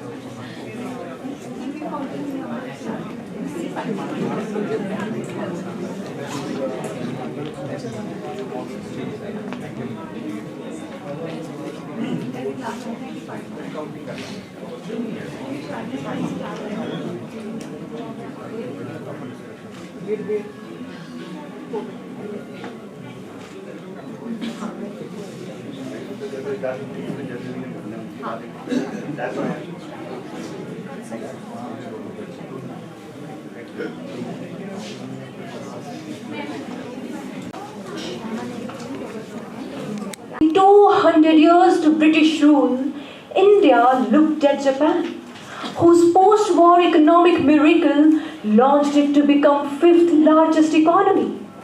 Then it looked at US, China, Switzerland reaching heights.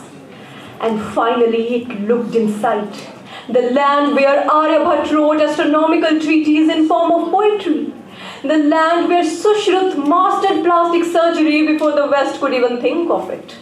And then the game changed forever. From Vimans of Ramayan to drones of Mission Sindoor. From our ancestors worshipping moons and stars to us reaching over them through ISRO, I envision an incredible India which will not merely be a rising power, but a reawakening civilization. Good afternoon, everyone. I, tag number 1, is going to expatiate my views on the topic, my vision of New India. Bill Gates once said, if I stop hiring Indians, the Indians will develop their own Microsoft. But ironically, we live in different Indias. The weary India, weakened by casteism, communalism, corruption, ranking 130th in Human Development Index. The self-doubting India, witnessing a systematic apartheid of education, security, health, democracy.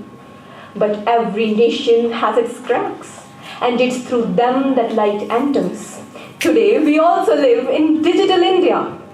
Silicon Valley, which powered US economy, now roars in Bengaluru and Hyderabad. For every MIT, Stanford, there exist IIT, IIMs. You won't believe it's Zerodha from our country that has democratized stock trading. It's Ola that has built global standard mobility solutions. It's our UPI that has been adapted even at Eiffel Tower. India, reaching 4 trillion economy in just 4 years, proves what 40th President of America said. 21st century is the century of India. True, every state is a miracle in itself.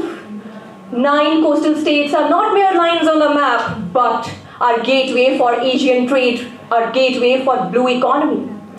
Kerala, with its temples, will become tourist hub. The pharmaceutical power of Maharashtra, the agricultural heartland of Punjab, the minerals of Jharkhand, and the sun-soaked plains of Rajasthan will drive the economic engine of this new India. Bollywood and our regional films will leave a soft influence. Ladies and gentlemen, it's not only that India needs AI. AI too needs a diversified base of data for its own development. And this technical genie will solve the problem of traffic from Mumbai to Gurgaon and predict agriculture pests. Talking about geopolitics, look, to be called an ally in Russia and a strategic partner in Ukraine is the hallmark of our great statecraft, and that's exactly our vision. To play a strategic role in every forum from BRICS to Quads. While the rest of the world cripples with mental health, India with its yoga will lead the spiritual renaissance. And we, the young demography, will not let this vision blur out with smog-choked cities. We will emerge as guardians of environment and build a green future. I see a spark in your eyes. That knot in your stomach is the very evidence that we, the youngsters, are not mere spectators, but a movement in ourselves that will shape this new nation. And trust me, if ancient India can rise from British rule with just dedication, the new India equipped with science and technology is destined to become the Vishwaguru. Unfortunate is that Jallianwala Bagh bears the marks of our freedom struggle, but fortunate is that this new India will leave a mark on sports missions, UN councils, space missions, startup leaderboards, and do something it has always been great at: change the world. Thank you.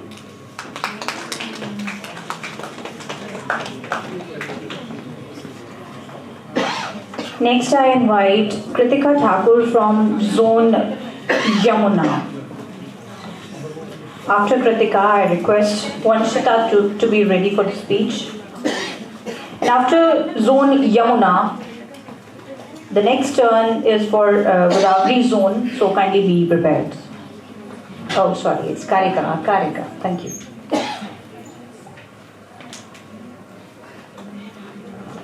Hello. A moment comes but rarely in history when we step out from the old to the new. When a nation that was long suppressed, it finally attains utterance. We have met with a tryst with destiny. And that very destiny, ladies and gentlemen, if it blesses us, then we shall become who we were always meant to be. Bharat Bhavatu Vishwaguru. Greetings to all.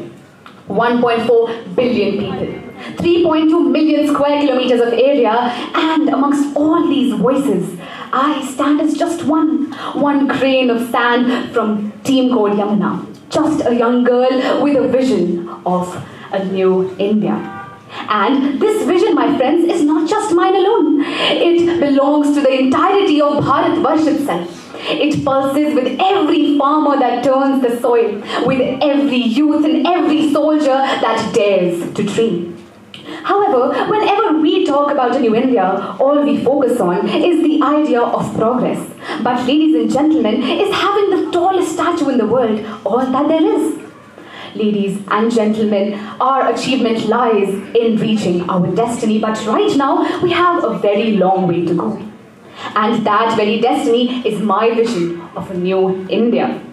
When I talk about it, I think of an India that neither shies away from introspection nor does it bow down to Western chauvinism. An India that accepts its shortcomings as much as it acknowledges its developments globally and nationally.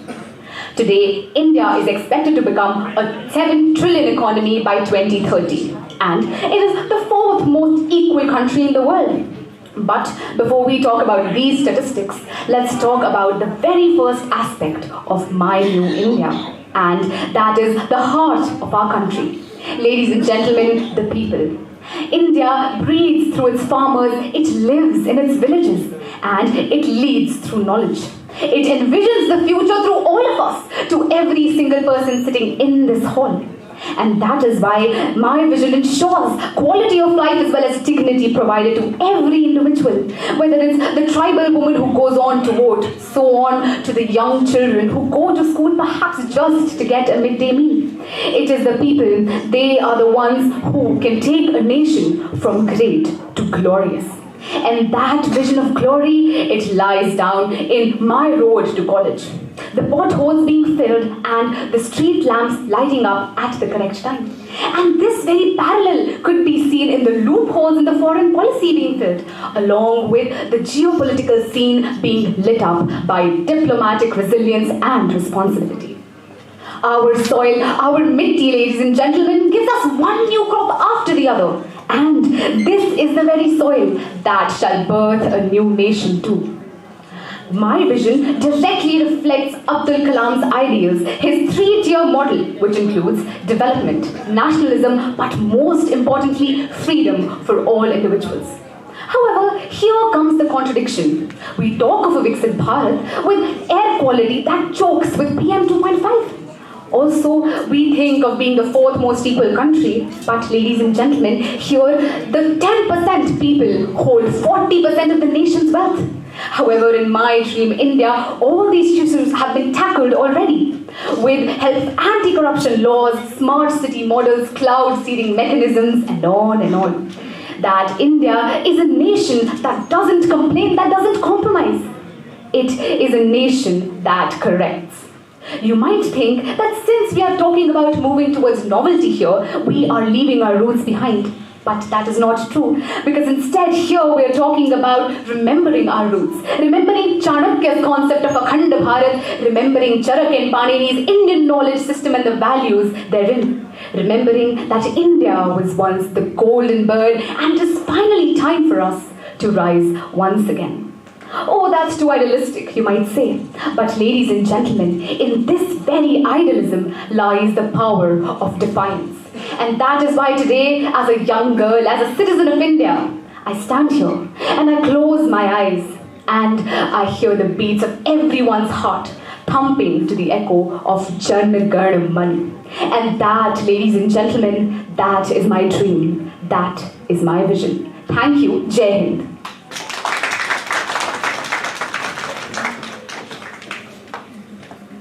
Next, I invite Vanshika from Zone Yamuna.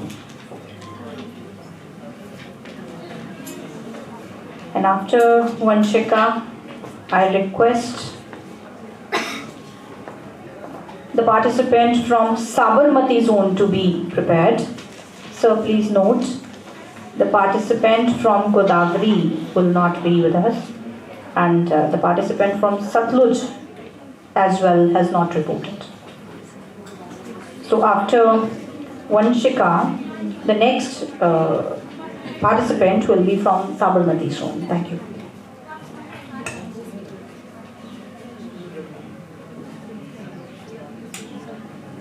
Hello.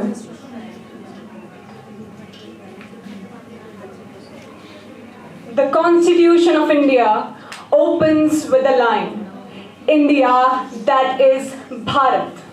And according to the ancient Vedic texts dating back to 3000 years, India has been referred to as Jambu Dvipe Bharatakhande, meaning the land that stretches from Indus River to the west, Himalayas to the north and east, and the mighty Indian Ocean surrounding it from the south. Greetings to the August House. I, Vanshika, from Team Code Yamuna, stand before you today, not just to merely deliver a monologue, but to share a dream. That is my vision of New India. Ladies and gentlemen, when I speak of India, I do not merely refer to a country. I speak of a civilization that has breathed wisdom for more than 5,000 years. From the world's first urban civilization in Harappa to the ancient libraries of Nalanda. From the discovery of Shunya by Aryabhat to the moral science of Srimad Bhagavad Gita. From Rigved and Samved to the longest written constitution in the world, from building Pushpak Viman 4,000 years ago to building Miraj and Tejas today, from worshipping Moon and Mars to going to Moon and Mars through Chandrayaan and Mangalyaan, from being colonized to presiding over the G20 today. Ladies and gentlemen, India as a civilization has come so far. But as I look outside, I see another India. An India where the cries of Manipur are stolen and shut because of the dirty political chaos. I see an India where farmers of this country, revered as lifeline of the nation, end their lives due to mounting debt and despair. I see women in this country venerated as goddesses, but for only 9 days a year. I see journalists silenced.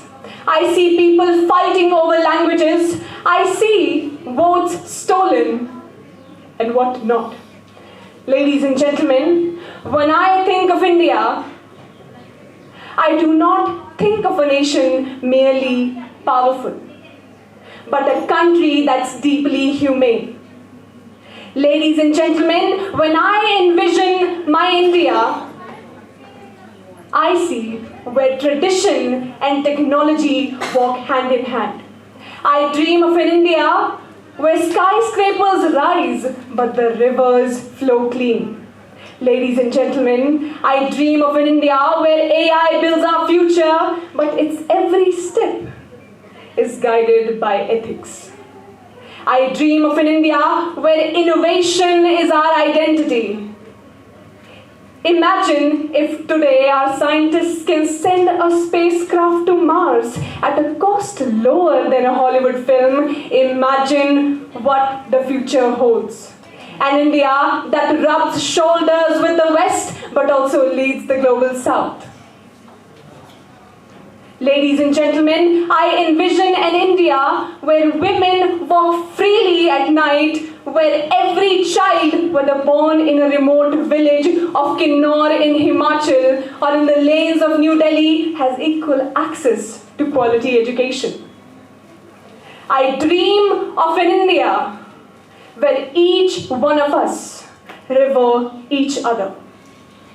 Ladies and gentlemen, I believe that we will attain our dream of a great Indian nation the day our voters vote consciously and the day the political leaders decide to fulfill their promises. Ladies and gentlemen, unity in diversity is our greatest strength.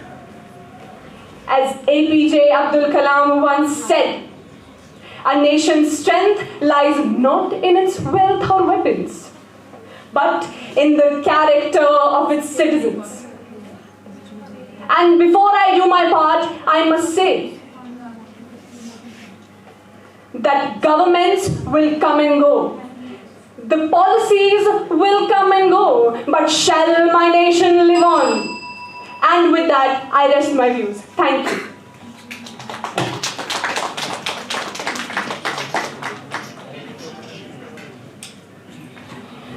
Thank you, Vanshika. Now moving forward, let's welcome the participant from Zone Sabarmati. Zone Sabarmati. After this participant, the participant from Zone Kaveri, please be ready.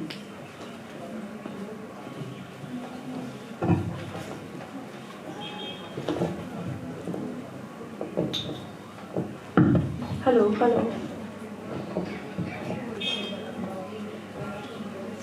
New India is not about forgetting who we were, but remembering what we can still become. When I came across these words, they reminded me that the essence of a nation lies not in erasing its past, but rediscovering its strength. India has always been land of timeless wisdom and infinite possibilities, a civilization that learns, evolves, and inspires.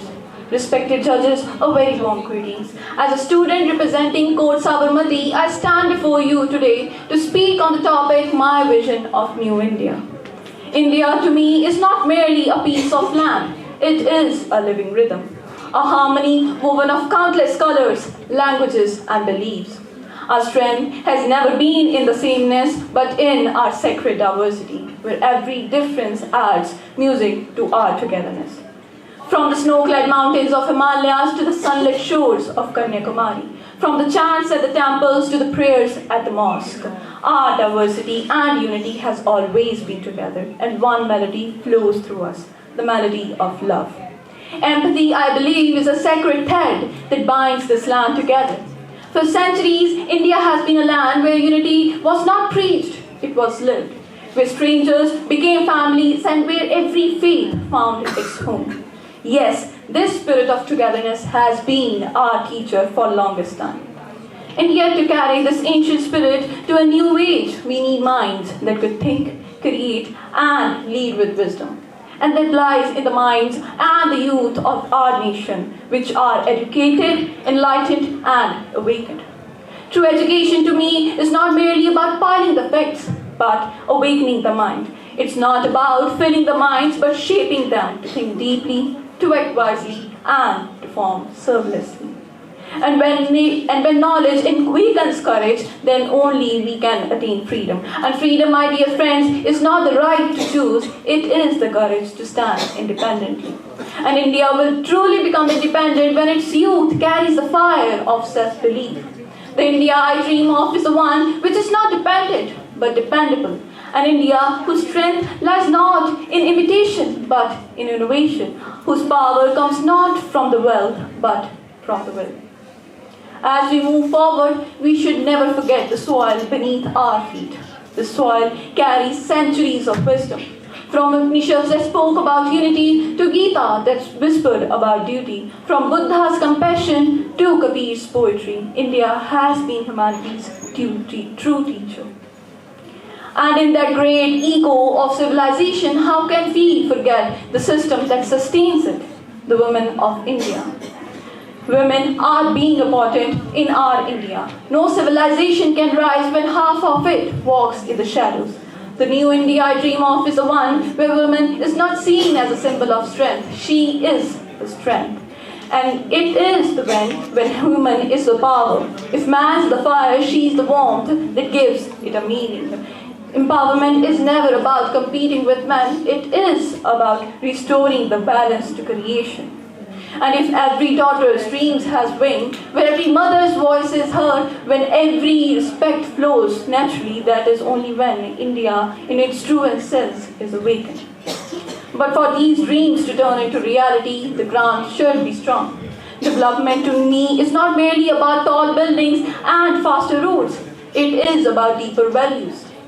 For India, that I vision is the one which is not just on money basis. The prosperity is measured not by profit alone, but by purpose, where growth of economy conflicts and reflects the growth of conscience. The India I dream of is the one where technology walks hand in hand with tradition and where equality is not just a slogan, but a spirit. The India I envision is modern in its vision, yet ancient in its purpose, where the prosperity is not just from wealth, but purity at the heart.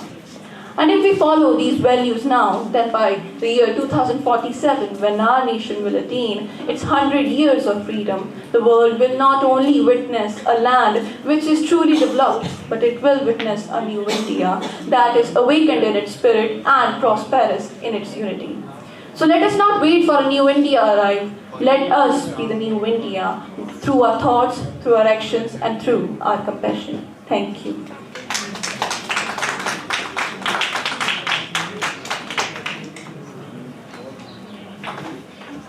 Thank you, Beta. Now I invite our next speaker from the zone, Kaveri. After this participant, the next speaker will be from zone Narmada. Please be ready.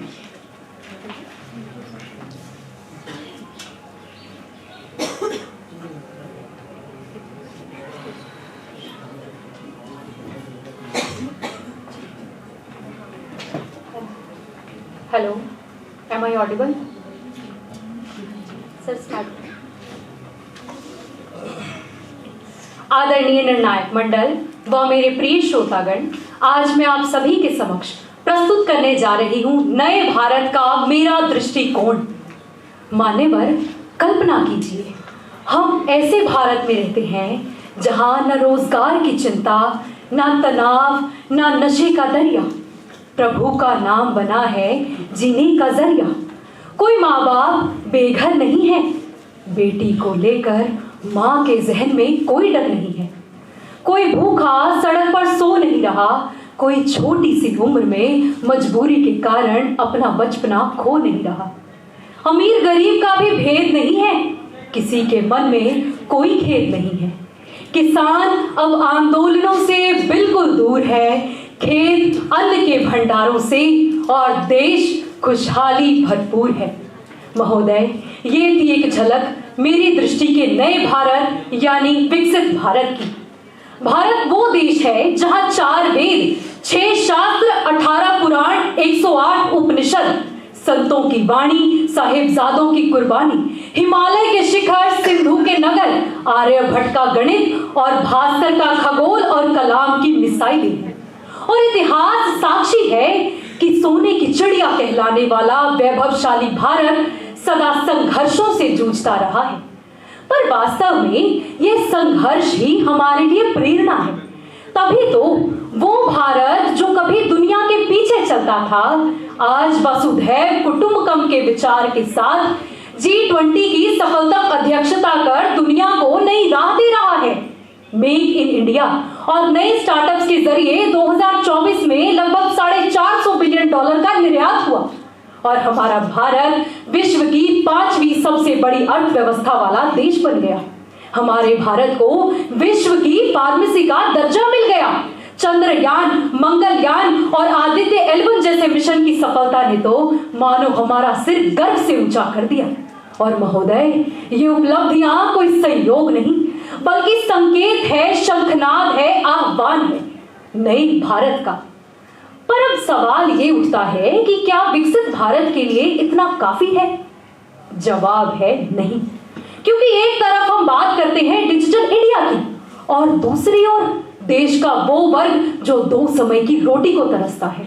और जब सरकार उन्हें सुविधाएं देने की ठान भी ले तो देश में बढ़ते भ्रष्टाचार के कारण उन तक वो सुविधाएं पहुंच ही नहीं पाती। एक तरफ हम महिला क्रिकेट टीम के विश्व विजयी होने पर जश्न मनाते हैं और दूसरी ओर महिलाओं की असुरक्षा के लिए शोक मनाना पड़ता है।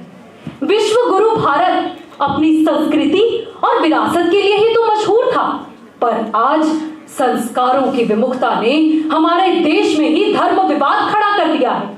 एक तरफ डी गुकेश और रितेश अग्रवाल जैसे युवा जो देश का झंडा ऊंचाइयों तक लहराते हैं और दूसरी ओर बेरोजगार, नशे के शिकार देश की गरिमा पर प्रश्न चिन्ह लगाते हैं।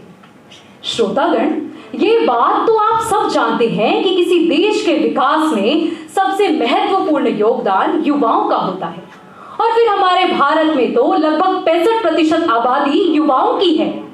पर आज जरूरत है कि युवा डिग्री के साथ दृष्टि भी रखते हों।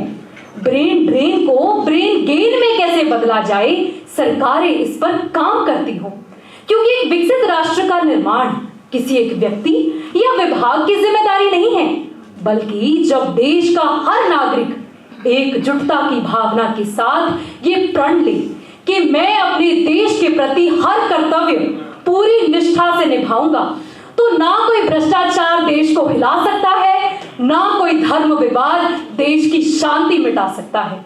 बस मैं अंत में यही कहना चाहूंगी कि हम भारतवासी हैं। हम भारतवासी हैं, ना झुकेंगे, ना थमेंगे, ना डगमगाएंगे। कथनी को करनी में परिवर्तित कर भगत सिंह के सपनों वाला आजाद, सशक्त और विकसित भारत बनाएंगे।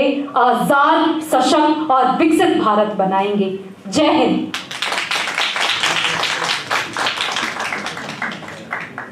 Thank you. Let's now welcome our next participant from Zone Narmada. And I request our esteemed judges to kindly note that Zone Ganga has not reported. Zone Ganga has not reported, sir. And Zone Saraswati as well has not reported. Ganga and Saraswati have not reported. Thank you. Zone Narmada. And after Narmada, we have in line Zone Ravi. Please be ready.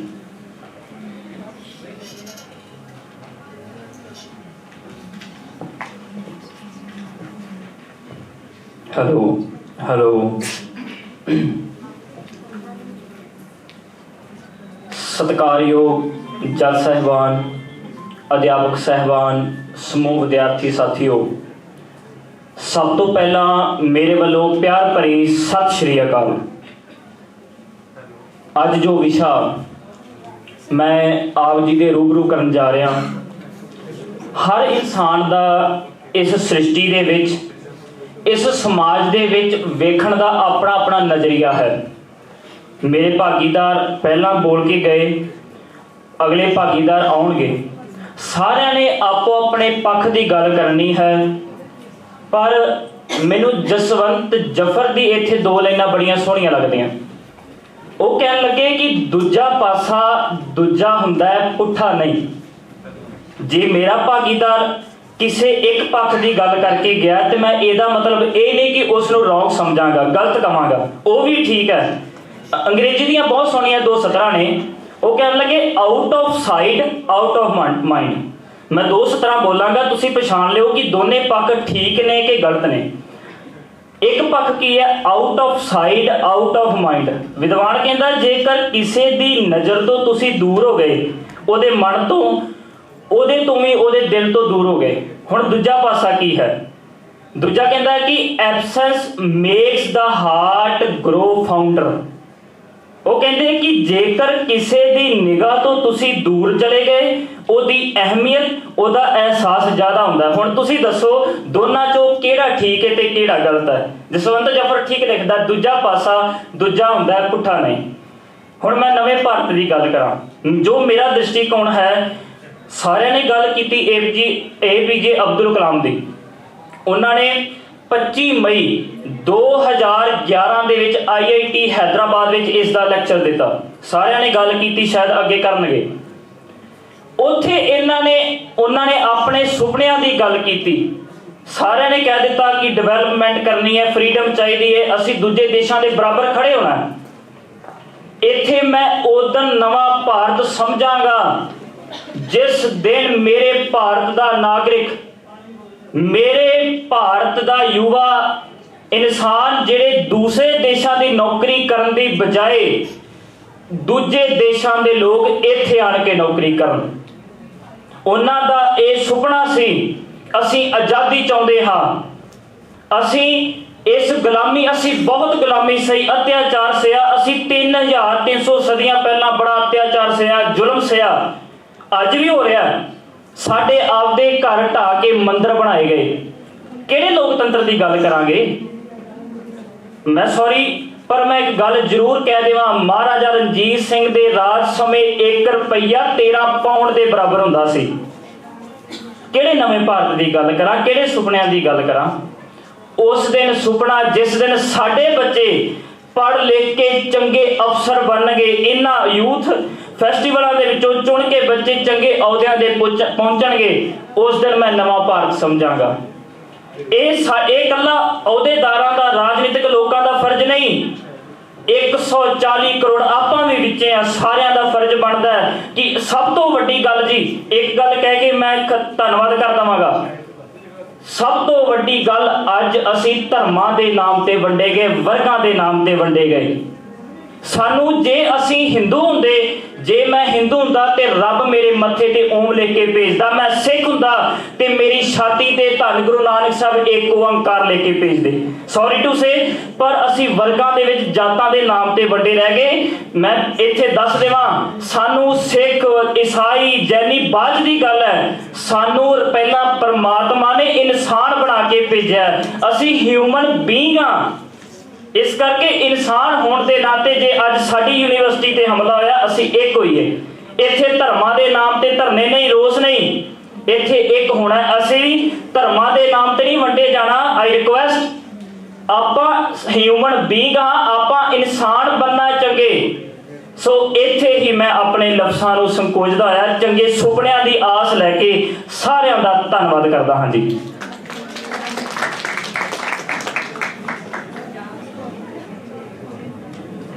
Thank you, Beta. Moving forward, I invite our next participant from Zone Ravi. And next in line we have Zone Sindhu. Please be ready. They say words are like seeds. Once spoken, they grow into ideas. Let's see what kind of seeds our next speaker has brought with him.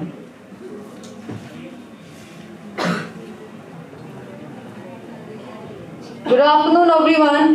This side Shagun. Today I stand here to share my vision of this new India. The India that doesn't just dream, but dares to turn every dream into reality. When I imagine the new India, I don't see skyscraper or flying cars the first. I see the smiles. Smiles of farmers who are no longer worried about rain or MSPs. Smiles of children who are studying under the brightest lights of their classrooms, not street lamps. And smiles of the youth who are no longer job seekers, but they are the job creators. You know what? My vision of New India is not just digital, but also dignified. I want a nation where Made in India will not be just on the products, but engraved in the hearts of every citizen. I want a nation where technology will connect the people, not divide them. I want a nation where progress will walk hand in hand with peace. You know what? I also dream of a nation where education will no longer be a privilege, but the birthright of every child. Every child, whether in Ladakh or Lakshadweep, will learn, innovate, and explore this beautiful world. Ladies and gentlemen, I manifest a nation where every woman can walk fearlessly at midnight. Not just in metros, but in every village lane, and I must say in every corner of India. You know what? After 75 years of independence, a person still needs reservation to rise. Not because the person is not capable. No. Because our system is not capable, ladies and gentlemen. I also dream of green India. The India where our lungs will be blessed with pure air, not the polluted one. Where progress will never meet with the destruction of nature. I dream of India where we will plant trees as passionately as we plant new ideas. You know what? I want a nation where every citizen knows that protecting the planet is also patriotism. A nation where for every citizen being Indian matters the most, more than being Hindu or Muslim. My vision of New India is not built on cement or bricks. It's built on values. Values of love, harmony, and most importantly, value of unity. I want this India to be on top. Not because of the so-called development that we see today, the skyscraper or all these kind of things. My India will be the best when we will on the top of the happiness index. You know what? I always dream of an India where justice will be delivered, not delayed. I dream of an India where politicians will not use caste or religion as their vote banks.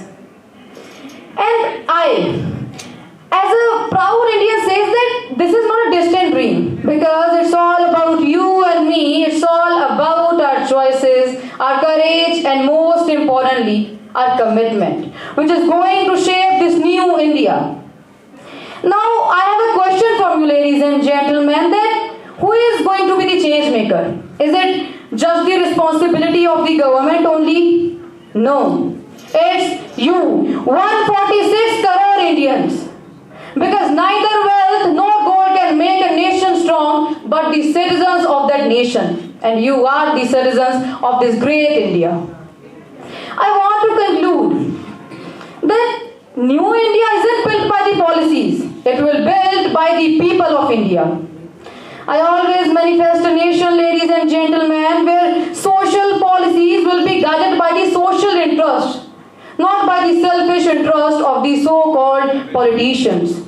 I always dream of a nation where humanity will be the first religion of people. For them, for being human matters the most, more than being Hindu, Muslim, Christian or Sikh.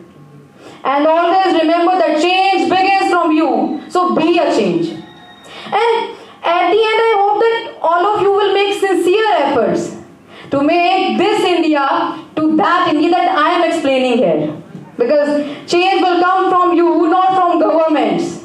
So be aware, be a change, because again, reform begins from you. So that's it for today. I just want to add one more line. That always remember, neither Congress nor BJP is going to decide the future of this India. It's always you. So that's it for today. Thanks for your patient hearing. Jai Hind, Jai Bharat. Thank you.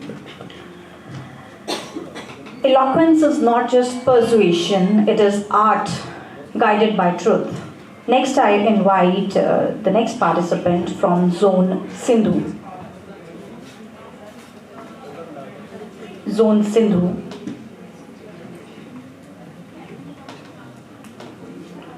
After her, participant from Zone Beas is requested to be ready.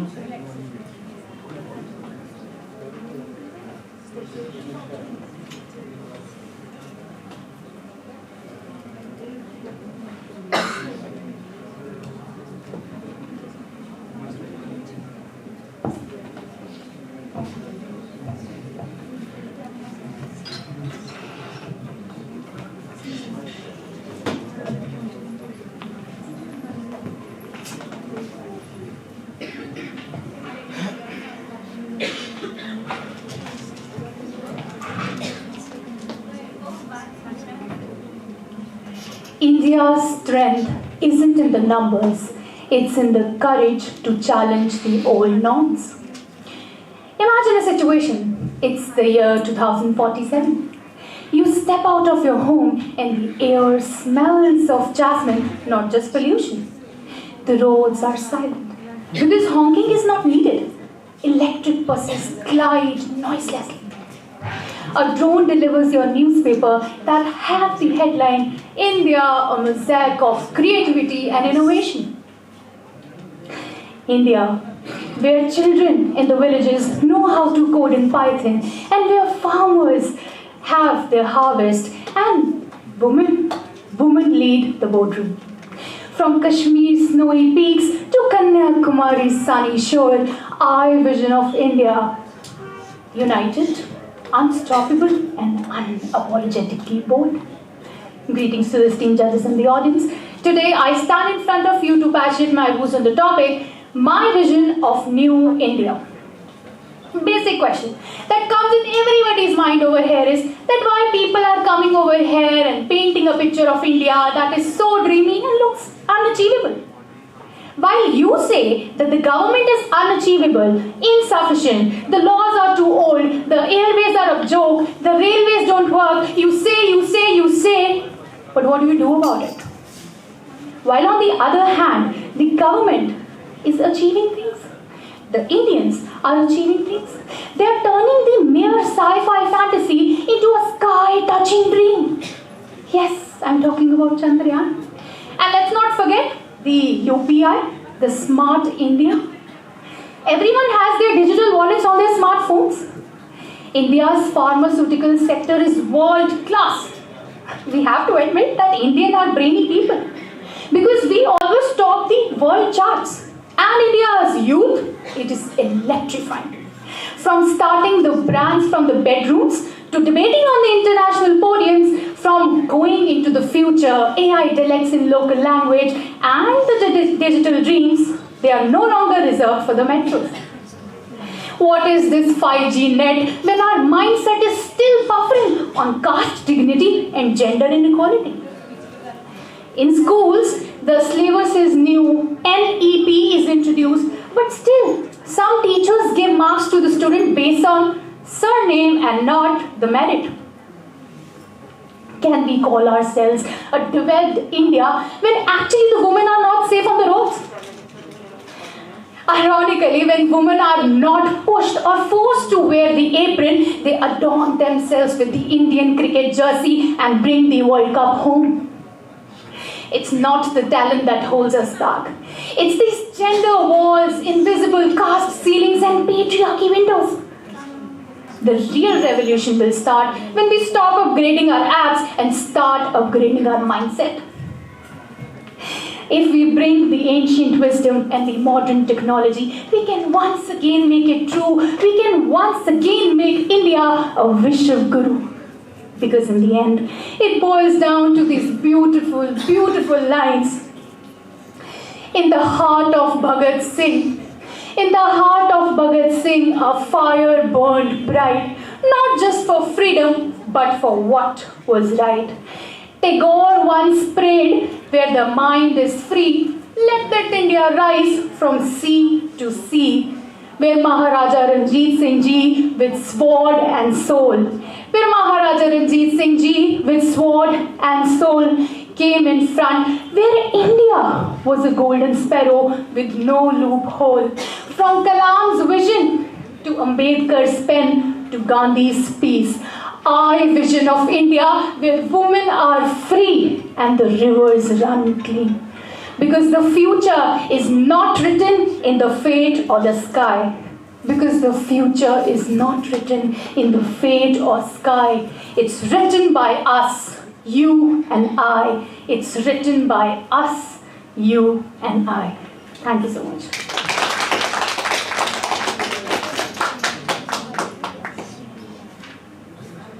Thank you. Now I invite our next participant from the zone Debatea.S. And after this participant, I request participant from zone Jhelum to be prepared.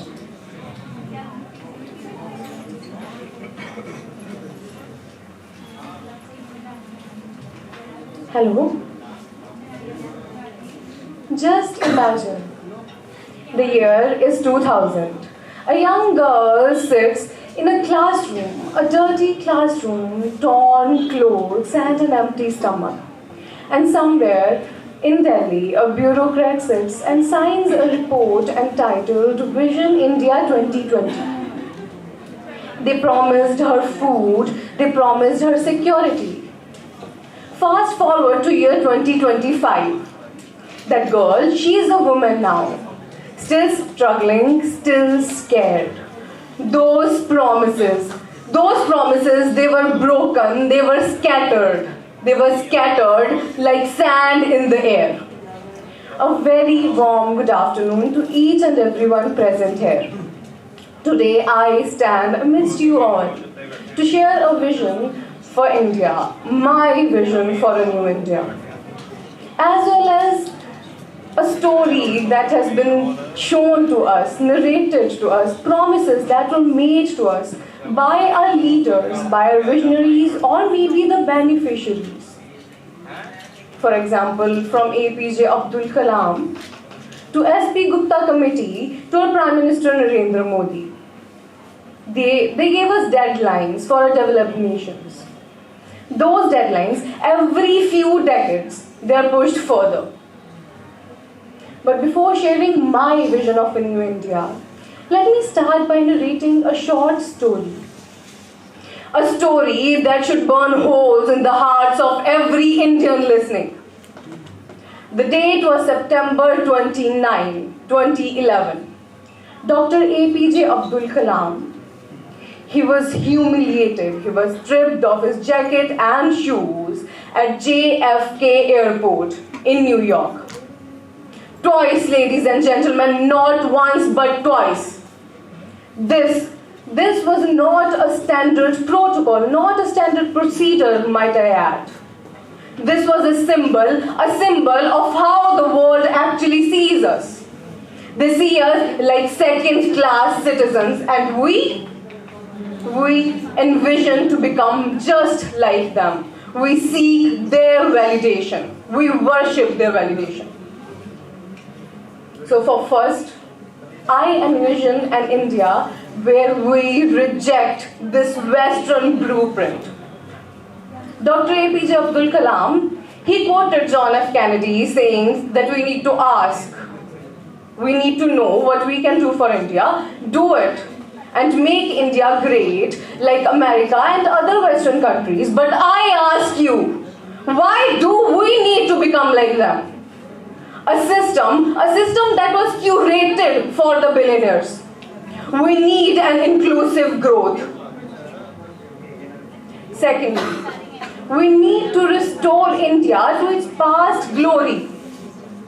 Our India was a birthplace of zero, a birthplace of mathematics, of yoga, of Ayurveda. Our India was a glorious golden sparrow. But I don't seek to live in the past. What I seek is to make a fusion of this past glory with the modern technology, science, and innovation. Third, we need to do what is ought to be done now. World-class education, clean air, jobs, real jobs, not just statistics made to manipulate data. And at the end, we need to raise the giant amongst us all. Because ladies and gentlemen, we are 1.4 billion people, we are a force. If each one of us does one thing, picks one piece of paper, mentors one child, plants one tree, our India will be something unstoppable, unrecognizable in no time. Our constitution is something that started with the words, "We the people of India." That was a promise made to us. And I envision an India where that promise is fulfilled. As per under Article 14, right to equality, under Article 15, prohibition of discrimination, as well as under judgments like Nalsa versus Union of India, or Navtej Singh Johal versus Union of India, that envisioned and furthered the cause of equality. We need an India that is not a shadow of these countries. We need an India that is the sun, because it is our time. We are the new preamble generation. Thank you.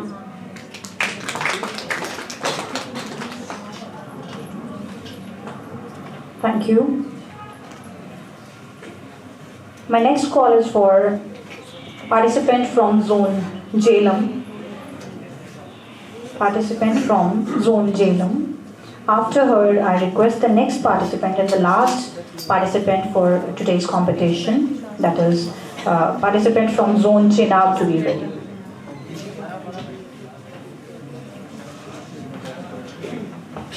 Hello, mic check, hello.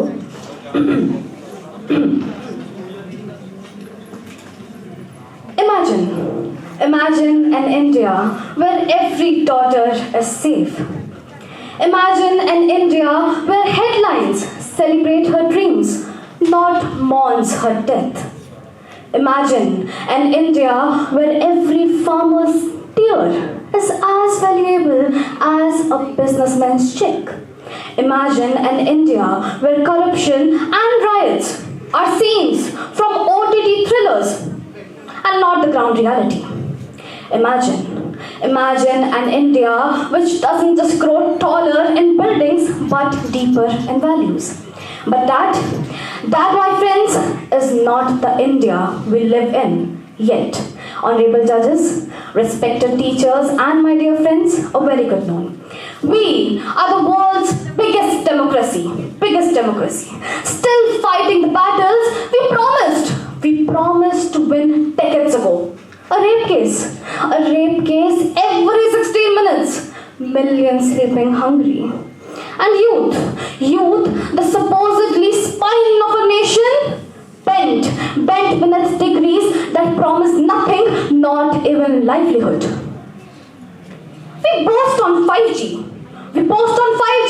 When our progress still buffers on 2G. 2G's greed and grief. And we keep whitewashing ourselves, whitewashing our culture, whitewashing our education. Still living in an inferiority complex, even after 79 years of independence. But India, my dear friends, was never meant to break. It was meant to build. Our roots are golden. We are the land that gave the world Vedas and Upanishads, one of the first textbooks of humanity. When the world was trying to count, Aryabhatta gave them 0. When the world was trying to find medicine, Sushruta was already performing surgery. When the world asked, how do we learn? What are the sources? Nalanda and Takshila answered from Rigved to Samved. From Rigved to Samved to the longest written constitution of the world. From building Pushpak Viman 4,000 years ago to building Tejas and Mirage today.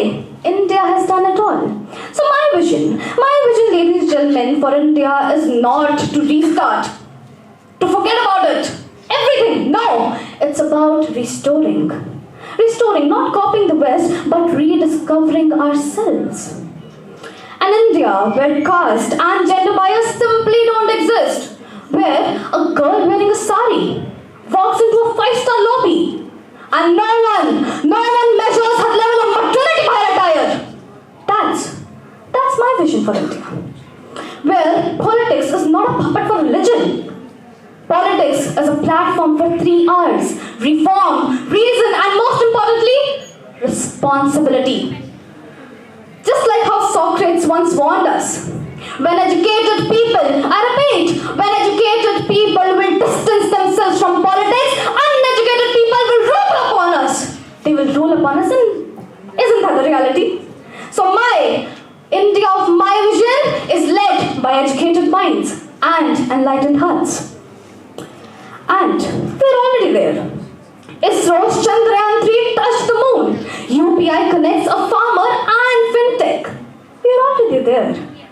And in a country, in a nation like ours, where 65% of our population is younger than 35 years of age, if our youth decides to act, every political, social, economical, digital dream will no longer be a dream, but a reality. My vision for India, my vision for New India is not just about a speech. It's not just about a speech, it's a promise. A promise that we, the youth of this nation, will not wait for change. We will be the change. Let the history remember this generation not just as the dreamers of New India, but as the builders of New India. Jai Hind. Thank you. Jai Hind. Thank you. And now, ladies and gentlemen, we arrive at the final address, the concluding voice in the chorus of eloquence. Let's welcome our last speaker from Zone Chenab. Very good. Keep it up. Hello, mic check.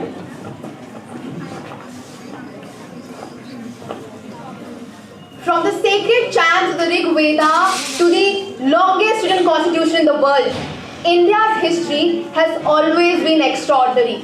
From building the Pushpak Viman 4,000 years ago to launching satellites today.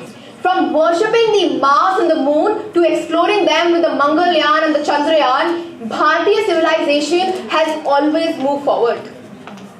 Honorable judges, esteemed audience, and my fellow participants, let's remember one thing. India is known as the land of many visions. Yet today, I am here to share with you the building foundation of this nation. This brings me to the 4 Ds. First, being demography. Around 60% of the population is below the age of 30. Our youth is our power, resilience, hungriness, business-minded and brave. Second, being democracy. India is known as a resilient democracy with debate and dissent being its power. Third, being diversity. Over 22 official languages, hundreds of dialects and thousands of festivals celebrated nationwide. India is not just a melting pot anymore. It is the vibrant thali of culture. Fourth, and the most important one, being digitalization. From UPI to CoWIN, from Aadhaar, India has proven that it can always show inclusivity, digital inclusivity at a larger scale. My friends, if you are still not convinced, let's talk about India at a global level. From Quad to the BRICS, from being invited at the G7 to hosting the G20, India is not just participating, it is leading. Neighboring countries like Myanmar, Bangladesh have been taking inspiration from our education and digital systems. In fact, Bangladeshi and Nepali students have been studying in Indian universities since decades, and Singapore and Sri Lanka have been powering payments from UPI, a creation which was built in India. Now let's come back to home. After the abrogation of Article 370, Kashmir has witnessed peace and prosperity like never before. When I talk about 1.8 crore, I repeat, 1.8 crore tourists that visited the valley this year, Pashmina shawls, Chenon silk and the Kashmiri carpets have boomed like never before. Now, we may talk about other visions, but we also may not forget about how India is not just leading Kashmir, but is also doing wonders in social inclusion. From policies like the Beti Bachao, Beti Badhao to yojanas like the Jan Dhan Yojana and the Ujjwala Yojana, India has empowered marginalized community, especially women. Surveys show that 89% of religious minorities in India, including Christians and Muslims, feel free to practice their faith, something that is a thing for us to be proud about. Now, to conclude my stance, I will ask you a very simple question. Have you ever seen a country transform this fast? Even as our Upanishad says, Yatha Drishti Tatha Shrishti. As is our vision, so is our creation. India's vision is clear. We are bold and unstoppable. A nation that once dreamed of freedom is today dreaming of greatness. And I assure you that India today will lead the way as the Vishwa Guru we are. Thank you and Jai Hind. Thank you, Beta. And this brings us to the conclusion of this competition. Each participant today has demonstrated that elocution is not merely about speech, but about sincerity of expression and discipline of thought. Now the judgment is being prepared.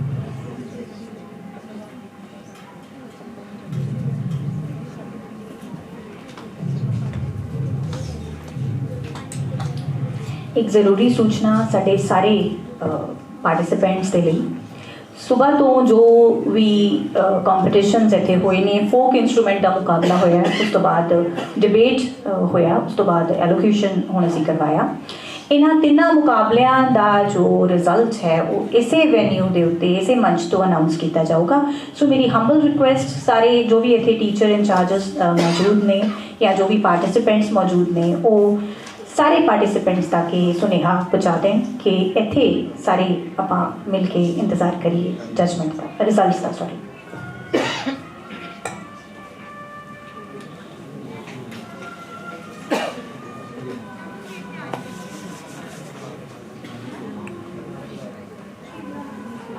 ਦੇ ਲਈ ਤੇ ਸਾਡੇ principal ਸਾਹਿਬ ਲਈ ਵਿਸ਼ੇਸ਼ ਤੌਰ ਤੇ ਜ਼ੋਰਦਾਰ ਤਾੜੀਆਂ ਕਿਉਂਕਿ ਉਹਨਾਂ ਦੀ ਰਹਿਨੁਮਾਈ ਹੇਠ ਅਸੀਂ ਇਹ ਐਡਾ ਵੱਡਾ ਜੋ ਫੰਕਸ਼ਨ ਹੈ ਉਹ ਅਸੀਂ ਆਰਗੇਨਾਈਜ਼ ਕਰ ਪਾਏ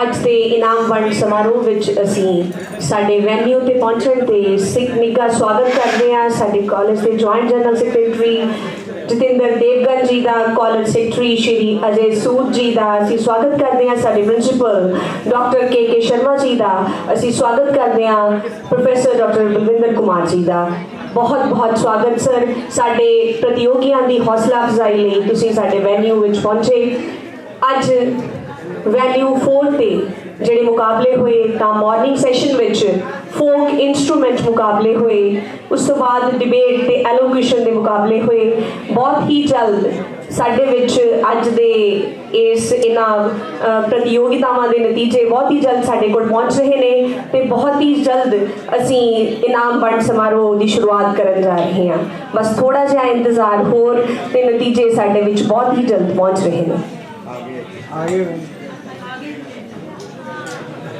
मंच की अगली कार्रवाई ਲਈ मैं सदा दे रही हाँ प्रोफेसर रविंदरजीत जी डीन सभ्याचारक गतिविधियां प्रोफेसर रविंदरजीत जी, मैं मंच से सदा दे रही हाँ अगली कार्रवाई ਲਈ।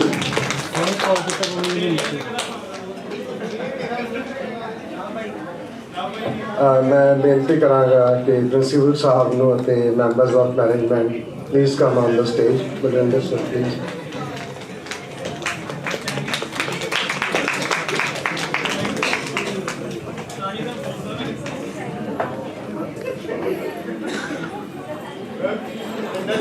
मैं इस मंच ते प्रोफैसर रमन शर्मा जी ते प्रोफैसर जसपाल सिंह जी का भी स्वागत करना। Welcome sir. पहली वनगी फोक इंस्ट्रूमेंट जिहदे विच तीसरा इनाम जितया है team Chenab Bela Akhopam MCM DAV college for women sector 36 Chandigarh. Anyone from MCM DAV?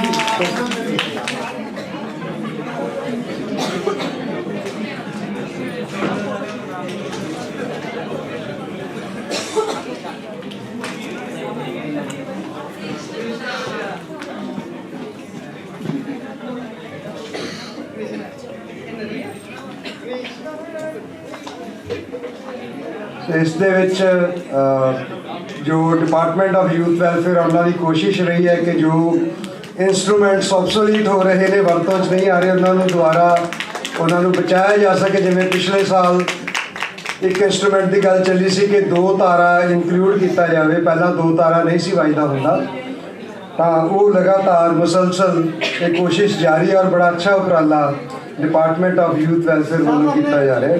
So congratulations जनाब Bela Achokpam MCM DAV college for women sector 36 Chandigarh.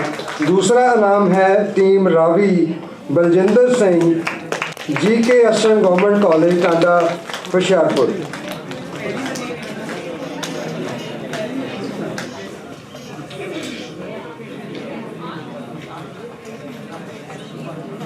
Ravi तो Baljinder Singh GKSM government college Tanda Hoshiarpur.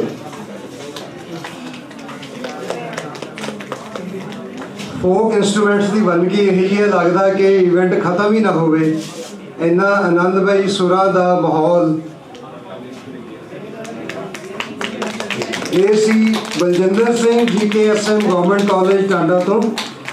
पहला इनाम जिसने फोक इंस्ट्रूमेंट दे विच जितया है team Jhelum Gurbaksh Singh CGM college मोला।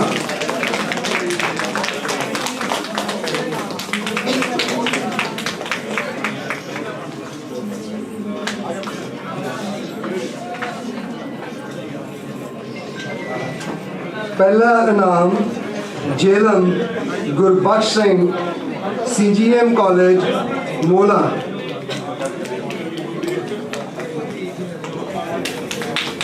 बहुत खूबसूरत पेशकारियां सानू देखने को मिलियां अज फोक इंस्ट्रूमेंट्स दे विच और समा बन्निया रंग बन्निया विद्यार्थियों ने यादगार परफॉर्मेंसेस रहियां।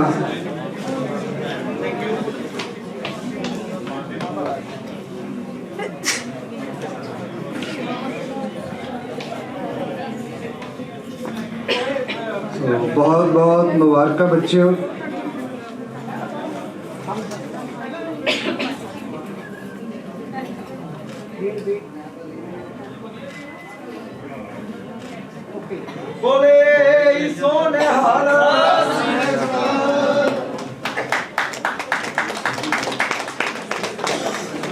जी उस तो बाद सी डिबेट का मुकाबला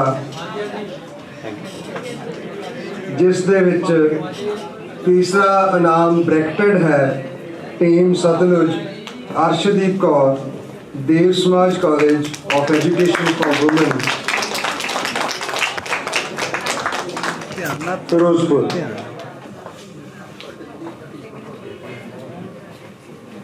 Arshdeep Kaur is it Dev Samaj College of Education for Women, right? Okay.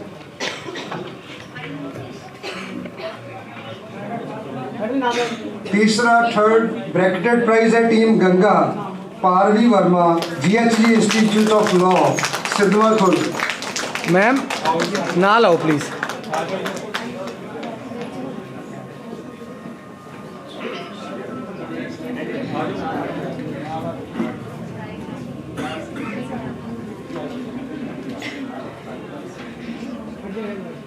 ठीक है।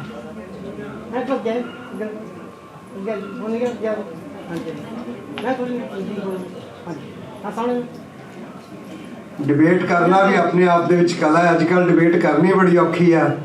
जे तुहाडे नाल कोई सहमत नहीं तो वो बड़ी अब्यूसिव लैंग्वेज यूज़ करन तक चले जाते हैं। तो डिबेट का एक अच्छा डिस्कोर्स, एक दूजे के विचारों की उन्होंने रिस्पैक्ट करना और सुनना, अपनी गल नूं कहना। जो नानक साहब भी तो कह गए सी, रोस ना कीजे उत्तर दीजे। तो ये बहुत जरूरी है, संवाद का होना, विवाद का होना, एक दूजे की गल नूं समझना। जी दूजा प्राइज जाता है टीम रावी सिमरन, BAM खालसा कॉलेज गढ़शंकर हुशियारपुर। जी ये बच्चा तो लगता बन के ही वकील आया है। गुड।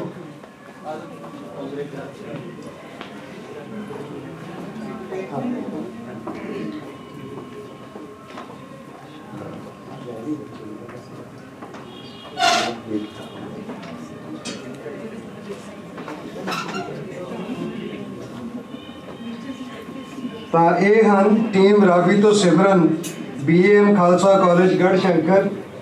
लगता हुणे तो एडवोकेट बनने की तैयारी च ने।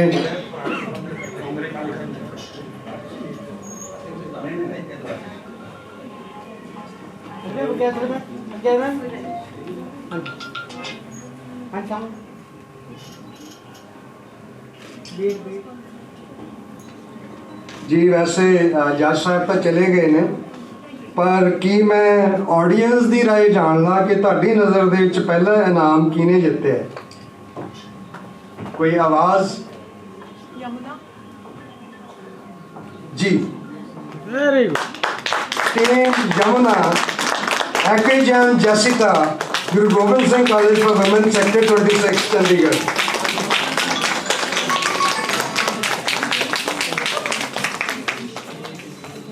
So congratulations, Equijam. I think you are also going to be advocate one day, right?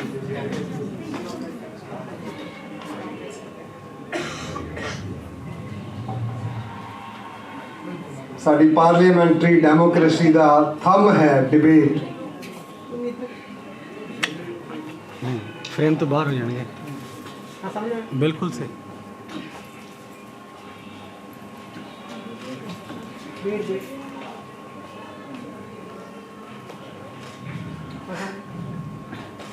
है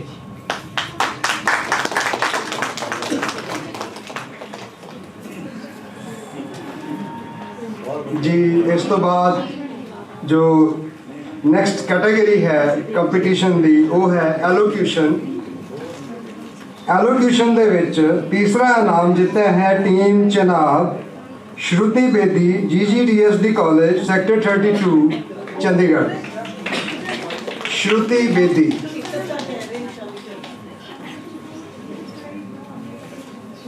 भाषण देने की कला नेतावां दे विच हुंदी है,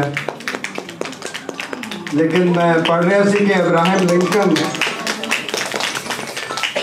लिंकन बहुत अच्छा वक्ता सी, और कहते हैं कि अच्छा वक्ता किद्दां बनिया कि वो दरख्तां नूं भाषण दिया करदा सीगा, और उन्होंने मन्निया जाता कि he was one of the best orators of those times. Abraham Lincoln नूं प्यार नाल ये कह के पुकारिया जाता सी। सी श्रुति बेदी। दूसरा इनाम Yamuna Karika Thakur, MCM DAV college for women, sector 36 Chandigarh.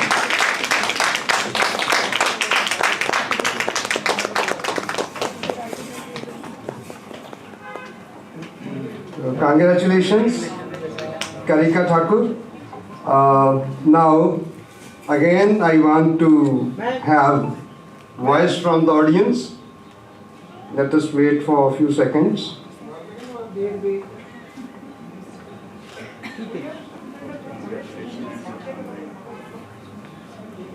ਤਾਂ ਸਦਨ ਦੀ ਰਾਏ ਦੇ ਵਿੱਚ ਤੁਹਾਨੂੰ ਕੀ ਲੱਗਦਾ ਹੈ ਕਿ ਪਹਿਲਾ ਪੁਰਸਕਾਰ ਕਿਹਨੂੰ ਜਾਣਾ ਚਾਹੀਦਾ ਹੈ? ਤੁਹਾਡੀ ਨਜ਼ਰ ਦੇ ਵਿੱਚ ਸਭ ਤੋਂ ਵਧੀਆ ਵਕਤਾ ਕੌਣ ਸੀ ਐਲੋਕੇਸ਼ਨ ਦੇ ਵਿੱਚ? ਕੋਈ ਐਨੀ ਵਾਈਲਡ ਗੈਸਸ ਪਲੀਜ਼? ਕੁਝ ਤਾਂ ਬਿਹਤਰੀਨ ਲੱਗਿਆ ਹੋਏਗਾ ਤੁਹਾਨੂੰ ਵੀ, ਅਗਰ ਜੱਜਾਂ ਨੂੰ ਬਿਹਤਰੀਨ ਲੱਗਿਆ। So I think audience want to keep silent on this. Anyway, let me announce. It is Kaveri Prakriti Jahandariya Girls College.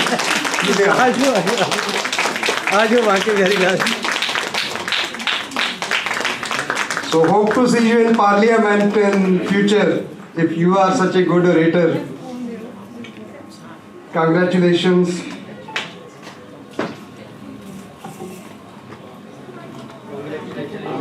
नहीं ठीक है.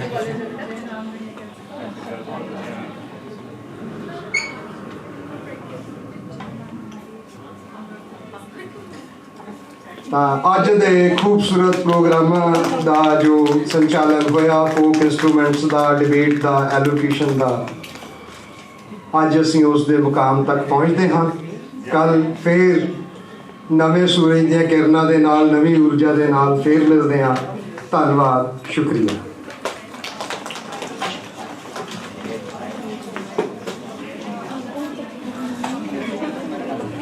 मैम यकीन